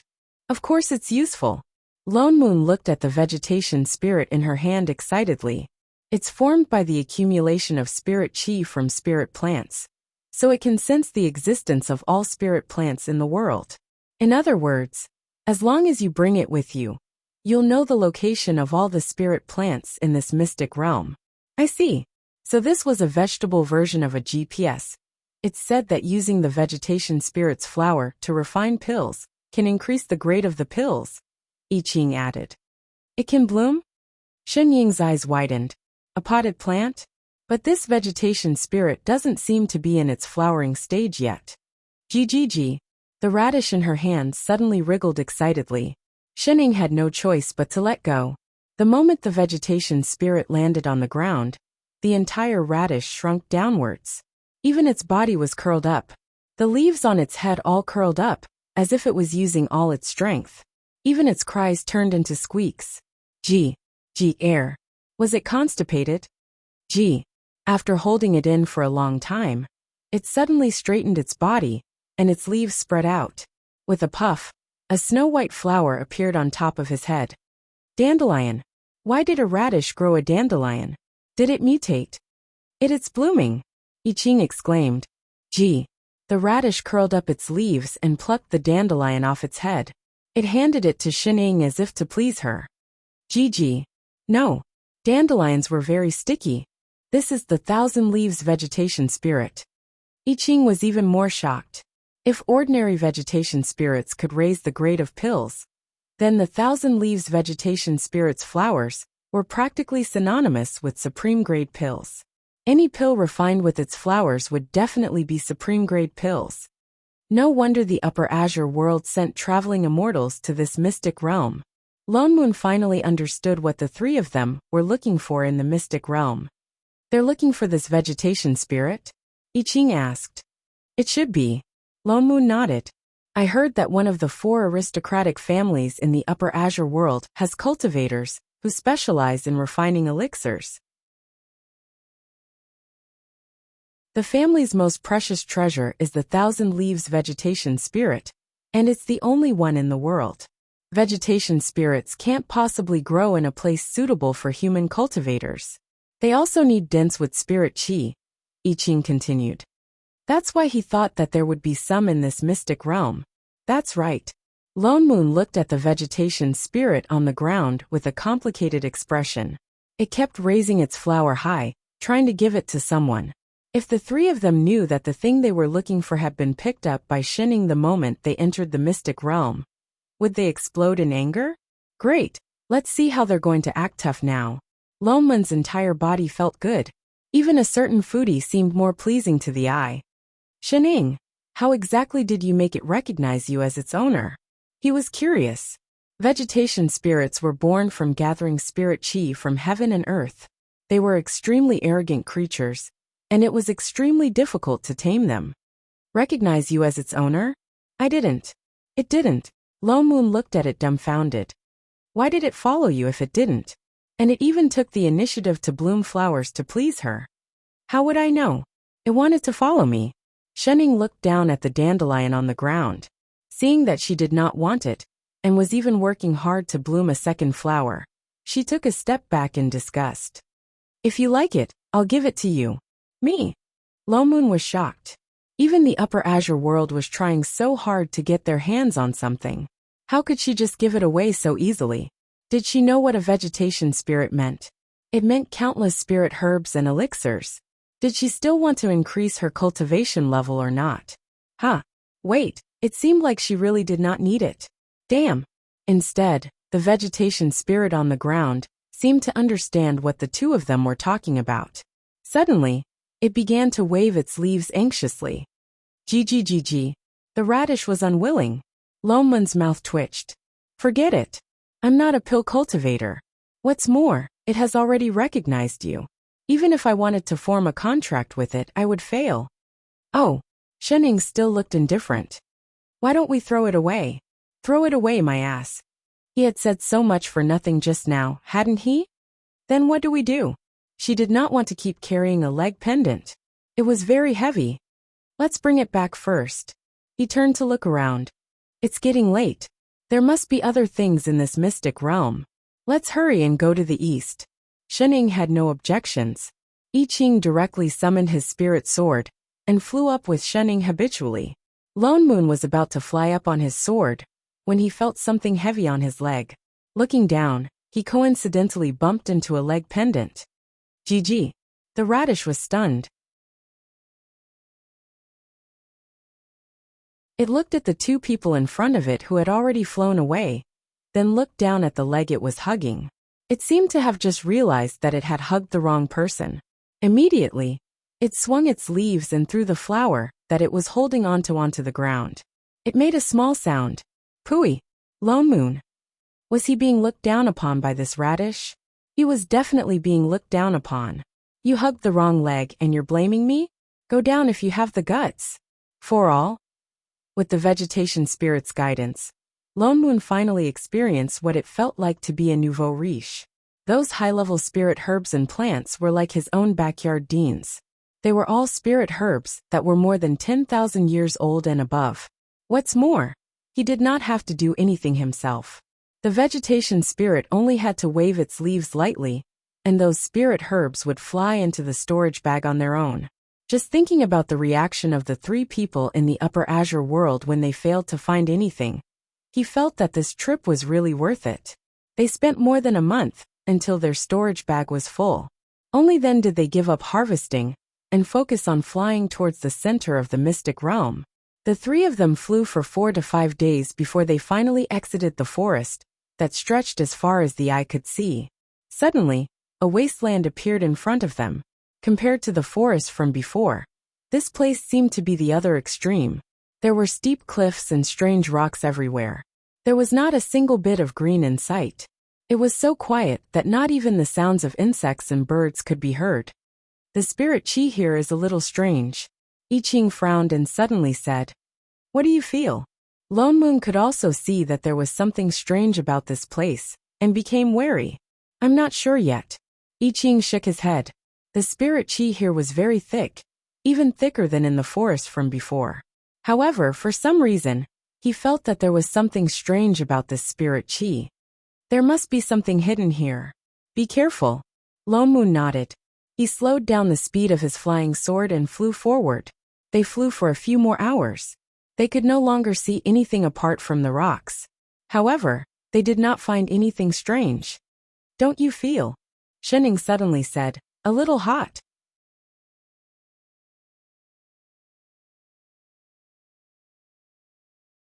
Chapter 43. Fellow Taoist, although this 1,000 leaves vegetation spirit is a treasure, it's only a treasure to a core cultivator. You are a sword cultivator. This thing is of no use to you. Why don't you give it to the Xianyuan family? Qing Lan's expression changed. He smiled and stepped forward. Don't worry, fellow Taoist. I promise that as long as you give it to us, we will discuss any treasures we find in this immortal palace. We will not make things difficult for you. Lomun's expression darkened. He had seen shameless people before, but not to this extent. What he meant was that he wanted them to give the 1,000 leaves vegetation spirit to them. What a good plan, fellow Taoist. You want to take the 1,000 leaves vegetation spirit we found with empty promises? This vegetation spirit has its own sentience, and might not even follow you. Forgive me for being blunt. He looked at Qing Yin, who seemed to be doing him a favor, and said word by word, Don't you have any King shame? The three men's expressions darkened. Qing Yin snorted. You want to do this the hard way? Let's see what you're capable of.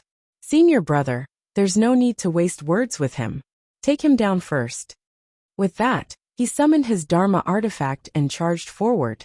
Since his threats had failed, he wanted to take it by force. Lone Moon laughed coldly and put the vegetation spirit into his storage bag. As he summoned his weapon, he whispered, Shening, I'll leave the one in the middle to you later. Shening answered. Lone Moon blocked Qing Yin's attack with his sword. The two rays of sword chi collided, and the remnant sword chi split open the surrounding area. Their cultivation levels were similar, but Lone Moon was a sword cultivator after all. His sword chi was naturally different from that of ordinary cultivators. He forced Qing Yin back a few meters. You overestimate yourself. Traveling immortal Qing Lan frowned and snorted coldly. He glanced at the other cultivator beside him and flew forward to attack as well. I Ching went straight for the other cultivator. As a traveling immortal, Qing Lan did not care about the nascent soul I Ching at all. He followed Qing Yin and charged at Lone Moon, who had the highest cultivation level. Lone Moon had just forced Qing Yin back with his sword when Qing Lan's traveling immortal aura appeared in front of him. The sword was about to land on his opponent. Suddenly, Qing Lan felt something heavy in his hand. The spiritual power he had just condensed dissipated. His hand had been grabbed by someone. He was shocked. Ever since he became a traveling immortal, this was the first time someone had gotten close to him without him noticing. He opened his eyes wide and looked back, only to see a casual face. Who was this person? When did it appear? Before he could figure it out, he saw the woman say casually, she said leave it to me. The kind that gave him money. So please cooperate. Qing Lan subconsciously wanted to retreat. He tried to withdraw his hand, but found that he couldn't. The hand that grabbed him seemed to have grown roots. He repeatedly formed hand seals with one hand and made a few hand seals, but he found that there was no effect at all. His hand that was grabbed still did not move at all. How was this possible? This woman's cultivation was actually so deep and profound. In the blink of an eye, thousands of thoughts flashed through his mind. His heart sank. He had been too careless.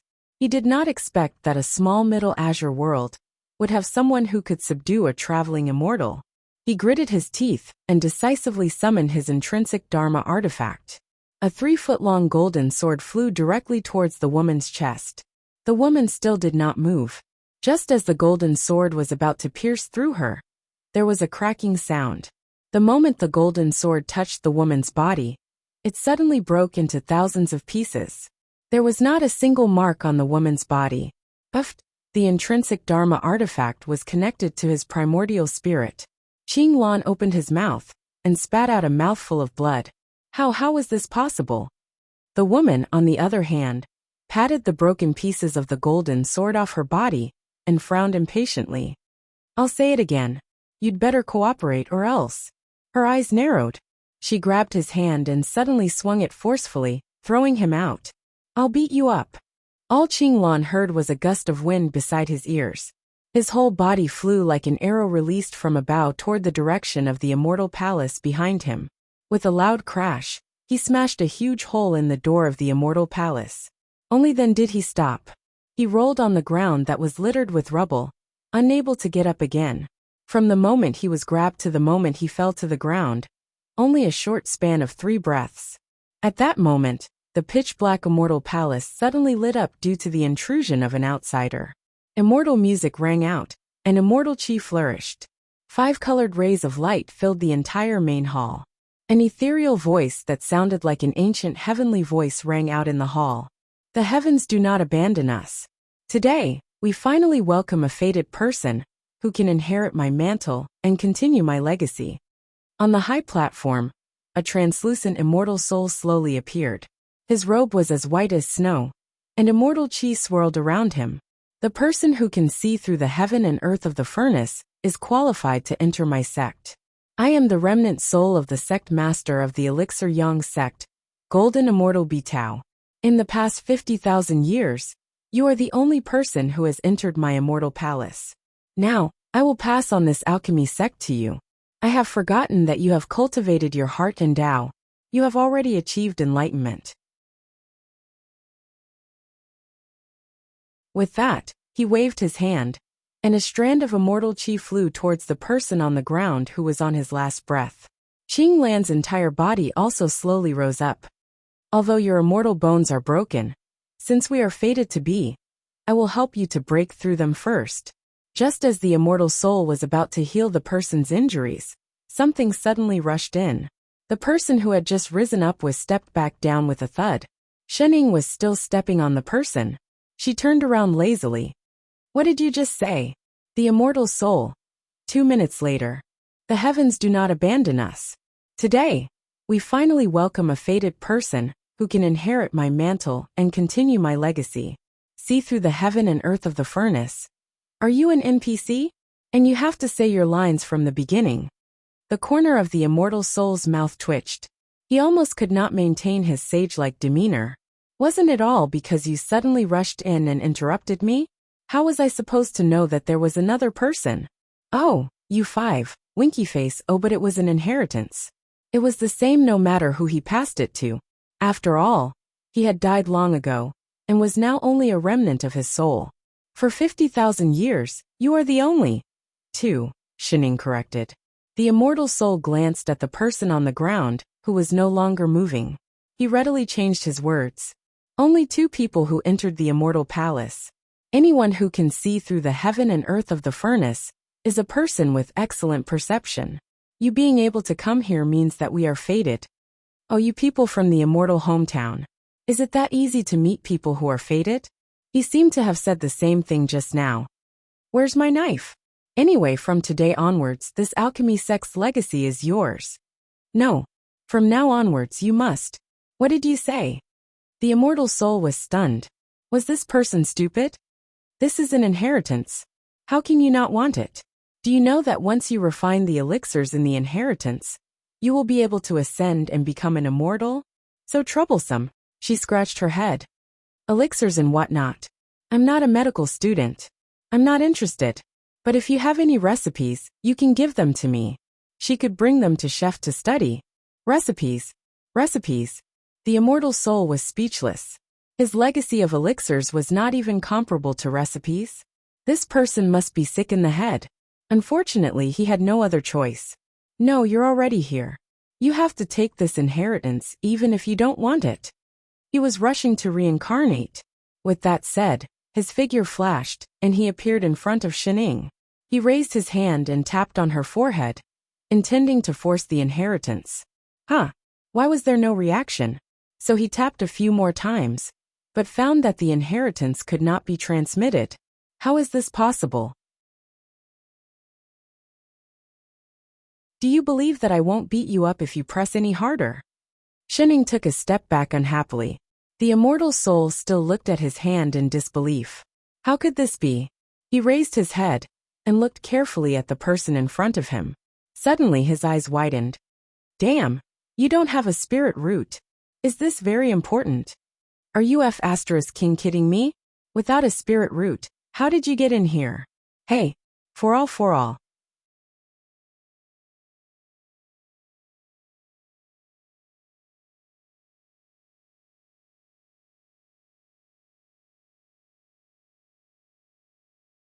Chapter 44. I'm leaving. Shining turned and walked out of the hall. Wait, the immortal soul rushed forward and floated in front of her. As if making an important decision, he gritted his teeth and said, Forget it. It doesn't matter if you don't have a spirit root. I can carve some jade slips or copy them into books. You just have to bring them out.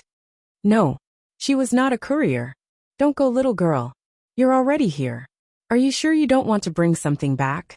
Seeing that she was still unmoved, the immortal soul anxiously rushed over and hugged her leg. I've waited for tens of thousands of years, and you came alone. If you don't bring it, who will? If I don't bring the legacy out, I won't be able to rest in peace. Who said I came in alone? Shunning suddenly stopped in her tracks. Huh. The immortal soul was stunned and did not react. There are others? Yes. Shunning pointed outside, and was just about to answer. Suddenly, there was a loud crash. The door that had a big hole in it finally collapsed. The sky was filled with spirit swords. They flew in and stabbed into the ground. Along with the flying swords, Qing Yin fell to the ground with a thud. The arrogant man was now covered in blood and seriously injured. The next wave of spirit swords was about to stab him. Another figure flashed by, and pulled the man on the ground up to avoid the next wave of attacks. It was another cultivator from the Upper Azure world. I Ching and Lone Moon had also caught up. Lone Moon was fine, but I Ching had a few more wounds on his body. Thank you, senior brother Qing Yi. Qing Yin took a step back with lingering fear. Qing Yi did not reply. Instead, he glanced coldly at the two people who had caught up with him. His eyes stopped on I Ching. I didn't expect a nascent soul cultivator to have such strength. I was too careless. In an instant, there were 4 more people in the hall. There really were people. That's great. The immortal soul's eyes widened, and he was ecstatic. He stopped hugging Qing Yin's leg, and turned to float toward I Ching. Haha, young cultivator, you and I are fated. Cut the crap. Let's fight. Before he could finish speaking, I Ching had already rushed towards the person in the air again. His sword moved again, and the sky was filled with sword light again. The immortal soul had no choice but to look at Lone Moon. This fated person you. Let's see where you can run to. With a whoosh, Lone Moon also attacked. What kind of a bunch of weirdos were they? Was fighting more important than inheriting the legacy? Was anyone listening to him? The situation in the sky was already very clear. Carrying an injured Qing Yi had no choice but to dodge the attacks of the two. Lone Moon laughed coldly at the two of them. So the supremacies of the Upper Azure world are only this strong? Isn't it too easy to be an elder of your family? You. Qing Yin was exasperated, but it was true that he was not as skilled as Lone Moon. He could only glare at Lone Moon, his eyes almost piercing daggers. The next moment, I Ching conjured a sky full of spirit swords and chased after the two of them. In an instant, they blocked all their escape routes, and attacked the two of them. Holding Qing Yin in one hand, Qing Yi, who had not said anything, suddenly had a solemn expression on his face. In an instant, an aura that was hundreds of times stronger than before exploded from his body. The spiritual swords that were attacking him suddenly stopped 2 feet away from him, and with a clang, they were all shattered into pieces. Puff! I Ching was caught off guard, and was swept by the remaining pressure. Instantly, his qi and blood surged, and he spat out a mouthful of blood. I Ching. Lone Moon hurriedly retreated. Shening also took 2 steps forward. Are you all right? Master. I Ching wiped the blood from the corner of his mouth, and looked up at Qing Yi in the air. That person is not at the soul formation stage. That aura just now could not belong to a soul formation cultivator. Lone Moon's heart thumped. He's also a traveling immortal. Shit. They actually deliberately hid their cultivation level. Who would have thought that 2 of the 3 of them were traveling immortals? Ha ha ha ha. Qing Yin suddenly laughed wildly. Do you really think that you can defeat us with just a soul formation and a nascent soul? Humph. So what if you're a sword cultivator? In front of a traveling immortal, you're just ants. Wait for my master. Senior brother Qinglan. He was only halfway through his threat when he suddenly saw that there was no movement from the person on the ground. His eyes widened abruptly. Lone Moon also noticed the corpse on the ground. He turned to look at Shining, and silently gave her a thumbs up. This efficiency, she was indeed an ally, worth 2 bags of spirit stones. Senior brother Qinglan, how is this possible? Qing Yin's face was full of disbelief. Who hurt him? Could it be that this immortal palace? He looked around for a long time, but could not find anyone else. Suddenly, he thought of something, and turned to look at the person beside him. Senior brother Qingyi, could it be that this place? Qingyi was also stunned, but his eyes were not filled with worry. Instead, he looked around excitedly, his gaze instantly fixed on the front of the main hall, on the two eye-catching words, Alchemy Sect. The ancient Danyang sect. Qingyi's eyes were even more excited as he stared at the words. Ha ha ha ha. This place is indeed the immortal palace of the ancient Danyang sect. His expression darkened. Suddenly, he took out something from his robes and looked around. Then, he turned and flew in the direction of the back hall. He slammed the thing in his hand against the wall. Instantly, the entire wall cracked and a passage appeared. It's indeed here. Lomun's heart sank. He suddenly had a bad feeling. Stop him. He rushed over and manifested his sword intent. At the same time, I Ching also attacked. Two beams of sword intent attacked the other party with all their might. Qingyi looked back and snorted coldly, but he did not retreat. I don't have time to waste on you. He suddenly turned his hand and struck the back of the person beside him, pushing Qingyi out to meet the two's full force attack. Senior brother. Qingyi was completely unprepared. It was too late for him to dodge. He could only look on in disbelief, as he turned into ashes in the sky full of sword intent. Qingyi had already turned around and disappeared into the wall. The wall also returned to its original appearance. F***ck. Lomun cursed. He had thought that the other party would at least try to stop him from entering. He did not expect that in order to enter, he would directly push Qingyi out to die. The traveling immortals of the Upper Azure world were indeed ruthless. I wonder what's behind this wall. Why would that person be willing to betray the door? Lomun glanced at the shining wall in front of him. He subconsciously conjured a few spells and slammed them against the wall, but found that the wall did not react at all. Huh. He was stunned. This array formation was immune to spells. Why don't I do it? Shening lifted her foot out of habit. Wait. Thinking of the furnace door that was kicked open earlier, Lomun hurriedly pulled her back. All right, Grandaunt. If you kick it, I think the entire immortal palace will collapse. Oh. Shening retracted her foot. She would not kick it. She was too lazy to move. This wall seems to be an ancient array formation. You need a token to enter. Lomun thought of the item that Qingyi had taken out just now. He carefully studied the array formation in front of him again. The eye of this array is constantly changing, and is connected to the entire immortal palace. If you do not have the right way to break the array, you may destroy the entire immortal palace along with it. It's a pity that this array formation has long been lost. No one knows how to break it. Ere someone might know. Shening raised her hand. The two of them were stunned. Suddenly, she turned around and waved toward the hall. You, Floaty, come here for a moment.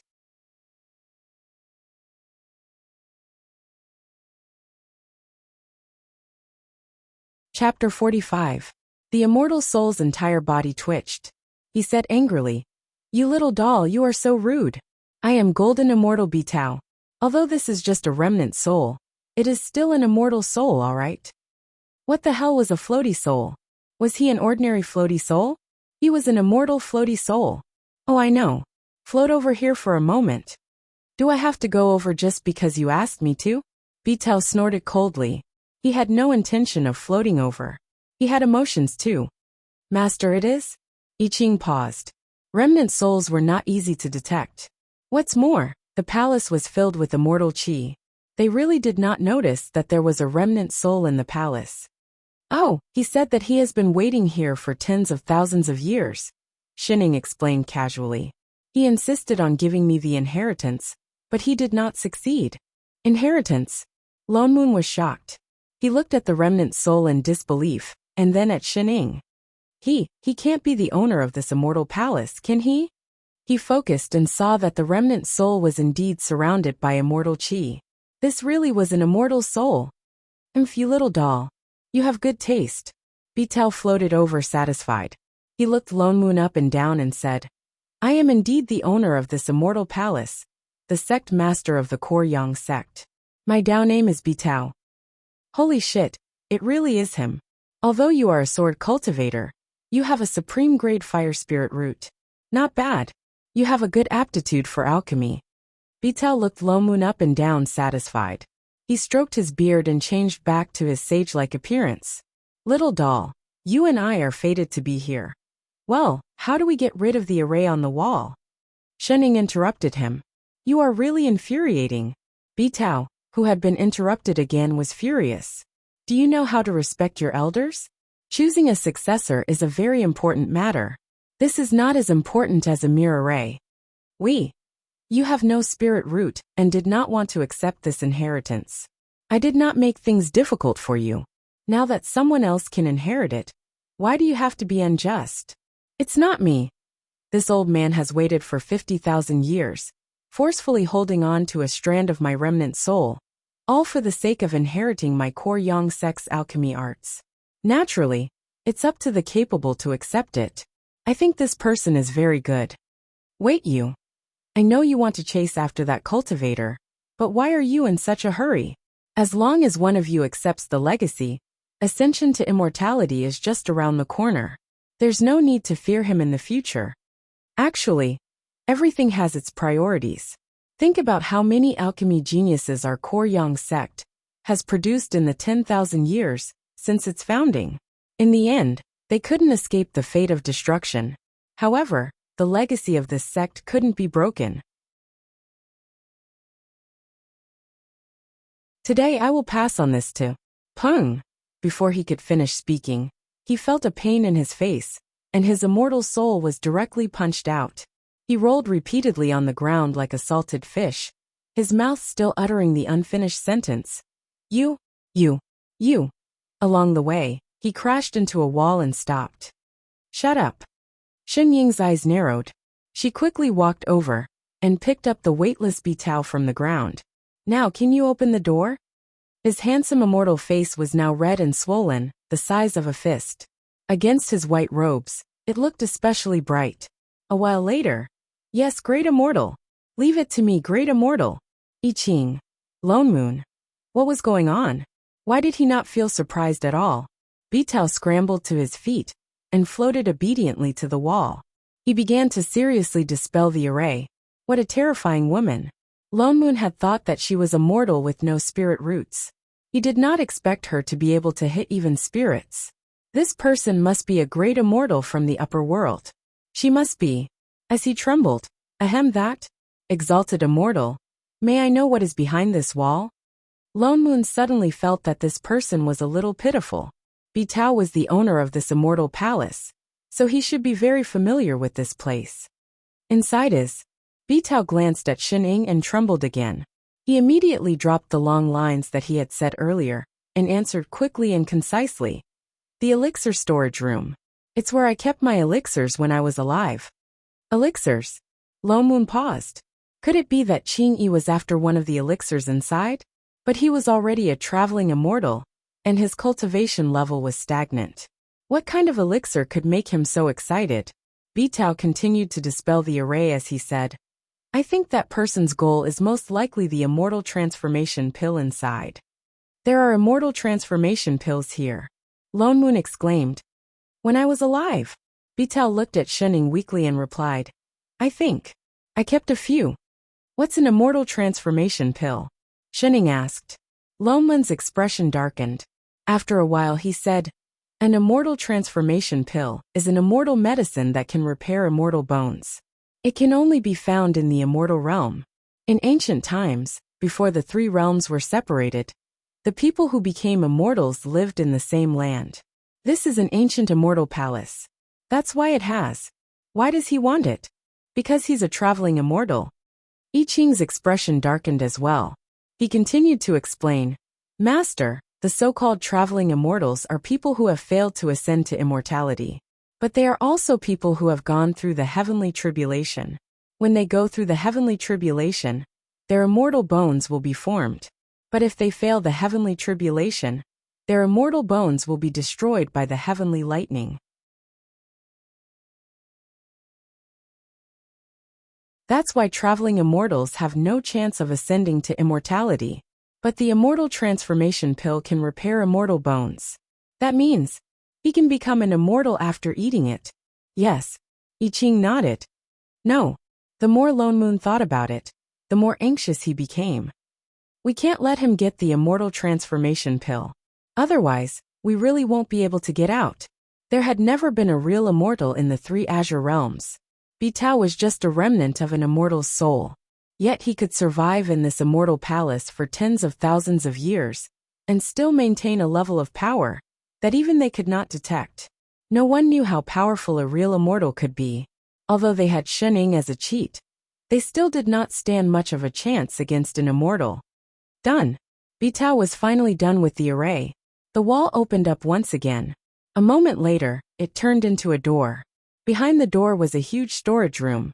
There were rows of shelves that looked like bookshelves everywhere. Each shelf held 1 or 2 bottles of different colors. The few of them walked in to take a look. A few pill shelves had already been overturned. Many bottles and jars were rolling on the floor. In midair, Qingyi was holding a bottle in his hand. He was laughing maniacally. I didn't expect you to come in here. It's a pity, you're too late. I've already found the immortal transformation pill. He excitedly poured out the pill from the bottle and swallowed it. Then he crushed the empty bottle in his hand. His eyes were filled with excitement at the prospect of becoming an immortal. Soon I'll be able to ascend to immortality. Ha ha ha ha ha. In the next moment, the spirit chi on his body skyrocketed, and even the dense celestial chi in the surroundings surged. His cultivation began to soar at a speed visible to the naked eye. Holy shit! Lone Moon cursed under his breath. He did not expect that he would not make it in time. Let's get out of here. They had no choice but to leave now. He grabbed Xinying's hand and tried to turn around, but he could not. Well, I have a question. What questions do you have now? Escaping is more important. They could not possibly defeat an immortal. Let's go while he's still raising his cultivation level. No. Shening did not move. Didn't Drifter say that he refined the immortal transformation pill 50,000 years ago? That's right. So what? It's been so long. Won't it expire? Huh. Lone Moon paused. Before he could react, he heard a strange gurgling sound coming from behind him. Qingyi's cultivation level was still rising rapidly, but the spirit chi on his body suddenly dissipating completely. See, he's having a stomachache, Shening said seriously. Lone Moon. I Ching. Bitao.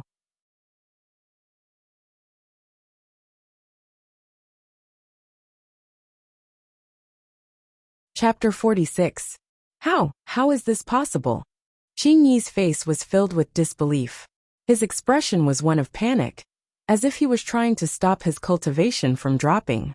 However, no matter how hard he tried, the spiritual chi still dissipated, and his cultivation returned to its original state. No, this is impossible. This is clearly the immortal ascension pill. This is clearly it.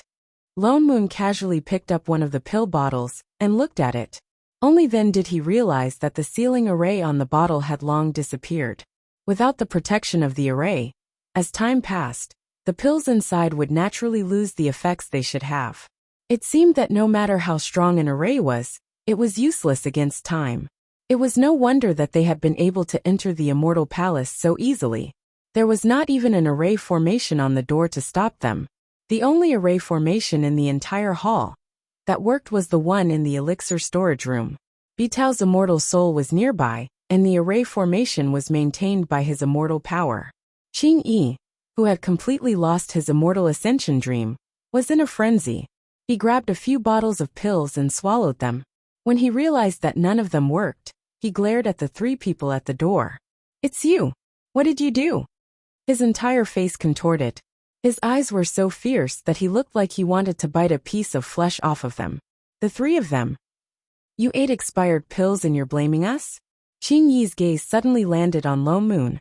As if he had thought of something, his eyes cleared up and became filled with greed. That's right, the vegetation spirit, and the 1,000 leaves vegetation spirit. As long as I have that, I can refine another immortal ascension pill. The recipe for the Immortal Ascension pill was not a secret in the Azure world. That was because it required immortal herbs, not spirit herbs. Immortal herbs could no longer be found in the 3 Azure worlds. That was why he had set his sights on the storage room of the Immortal Palace. But the 1,000 Leaves Vegetation Spirit could sense all the spirit herbs and immortal herbs in the world. Perhaps he could really find the ingredients he wanted. Give me the 1,000 Leaves Vegetation Spirit. He suddenly turned and summoned a fire dragon, which flew towards the 3 of them.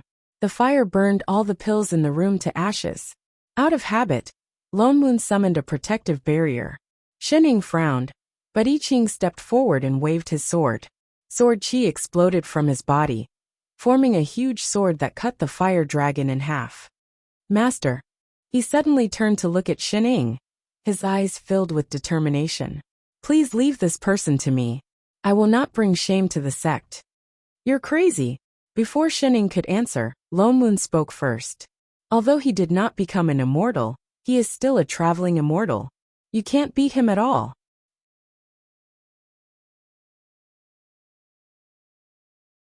Sword cultivators were powerful, and I Ching was the most powerful sword cultivator he had ever seen.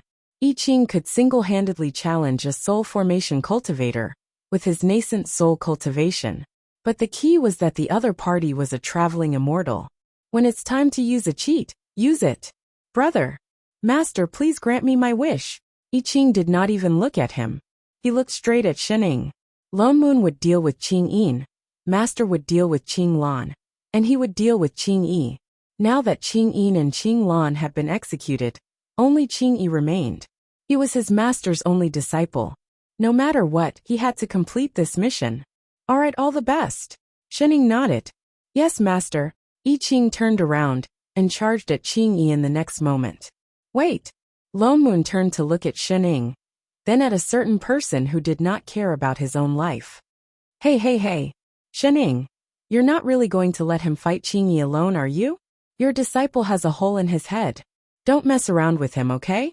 Shening said nonchalantly. He's been apprenticed to me for so long. Just treat it as his homework. To hell with your homework. Do the 2 of you have to be so unreliable? Don't make it sound like you've really taught him before. He's just a nascent soul. Will he really? Father Niao. She suddenly patted his shoulder and interrupted him. That lazy face of hers had a rare look of seriousness. You have to believe him. Lone Moon hesitated. For some reason he calmed down. I Ching and Ching Yi were already locked in battle. The sky was filled with sword light.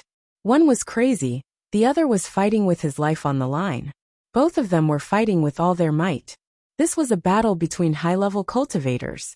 In a short while, not only the pill storage room, but the entire Immortal Palace was starting to shake. Lone Moon and Shening had no choice but to retreat to the grass patch where the tripod was placed. The moment they came out, they heard a loud crash. The Immortal Palace had already collapsed.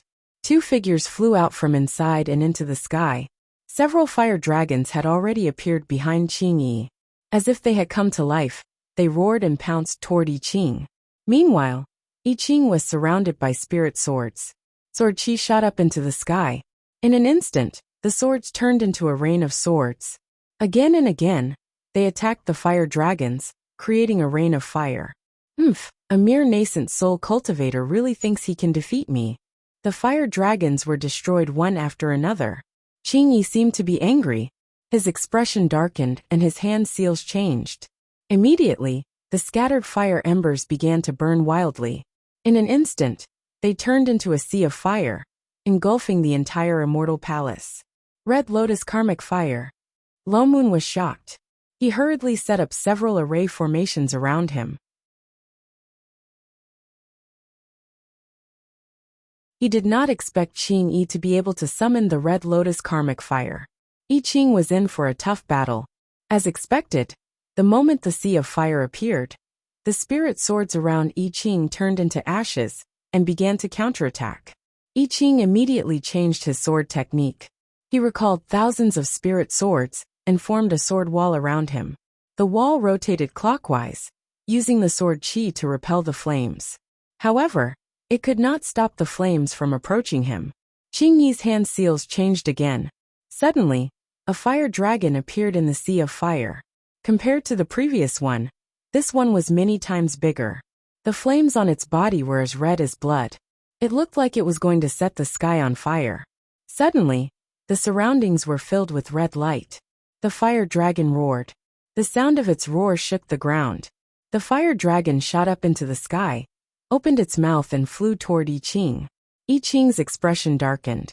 He stopped his sword technique and gave up on defense. He used all the spirit chi in his body to form a huge golden sword that reached the sky. What a strong sword intent! Lone Moon was shocked. To be able to form such a huge sword, was I Ching really just a nascent soul cultivator? Maybe he really could. Both sides used their full strength. Victory or defeat would be decided by this blow. The huge sword fell, and the fire dragon roared. The huge amount of spirit chi collided with each other. In an instant, a blinding white light exploded. The impact immediately turned the entire immortal palace into ashes.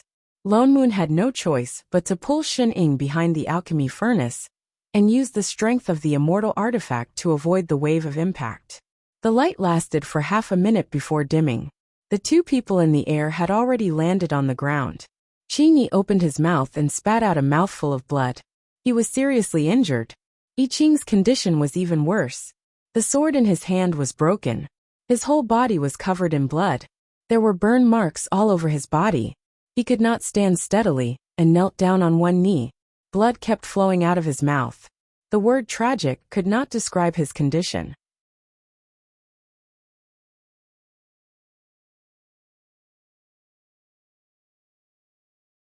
Chapter 47. Holy shit! I Ching's heart skipped a beat. He would have to be crazy to believe Shen Ying's words. Neither master nor disciple could be trusted. Hey, I Ching, are you still alive? No matter how powerful he was, there was no way he could win against I Ching, who was 2 whole realms apart. You're a sword cultivator indeed. Kid, you do have some skills. Qingyi pressed a hand to his chest and stood up shakily. He looked at I Ching, who was covered in blood, warily. If you were a little stronger today, a soul formation cultivator. No, maybe a late-stage nascent soul cultivator. I would have died in your hands. That strike just now had actually broken through his red lotus hellfire. If it wasn't for the fact that his cultivation level was low, and he didn't have enough spiritual energy, he would have died under that strike. Master! I Ching moved and turned to look at Shen Ying, his eyes full of guilt and indignation. I'm sorry, your disciple is not good enough. I didn't win against him. Oh, it's okay. Shen Ying glanced at him, and subconsciously put her hand on his head. She thought for a moment and added, don't worry. You won't get points deducted if you don't finish your homework. But even my sword. He picked up the broken sword in his hand. It was a shame for a sword cultivator to have his sword broken. It's okay. Actually. Shen Ying tilted her head. Before she could answer, Qingyi suddenly took 2 steps forward and stared at I Ching. I really can't let you go on like this. Otherwise, there will be endless trouble. With that said, he endured the pain on his body and summoned the huge dragon formed by the karmic fire again. He charged toward the 3 of them. Today, you must die here. The fire dragon left a trail of scorched earth in its wake. Just as it was about to engulf the 3 of them, Shen Ying frowned. She dropped her hand from I Ching's head and took the broken sword from his hand. She waved it in the direction of the fire dragon. Shut up. Suddenly, there was a loud rumble. Qingyi only felt a white light that seemed to connect the heavens, and the earth brushed past his sword. The fire dragon instantly disappeared, and the ground under his feet suddenly sank. Turning around, he saw that the entire Immortal Palace secret territory had been cut in half. What is this? Kacha! Kacha! Kacha! A series of cracking sounds came from all around. Cracks appeared on the ground, the palace, and even the sky, and they began to extend in all directions. The entire mystic realm seemed to be on the verge of shattering. Don't interrupt when others are talking, Shen Ying said word by word. Qingyi. What just happened? F***ck Lone Moon jumped up. Shen Ying, can you take it easy? Why did you attack this mystic realm for no reason? This was bad. This was such a good ancient mystic realm. She might not even be able to use it now. You're blaming me? Shenning rolled her eyes. It was clearly this place that was too fragile. F***ck. Masta? I Ching stared blankly at the sword in her hand. The sword was clearly broken. It could no longer be considered a weapon. Why? Why was Master still able to use such a powerful technique? Huh? Shenning was stunned. She followed his gaze to the sword in her hand. What did he mean? Why is Master still able to use this sword? His eyes were filled with curiosity. This sword was clearly broken. No one could use any sword techniques. Your disciple wants to know, where exactly am I lacking? Shenning stiffened. Was he asking his teacher because he did not finish his homework? Shenning coughed.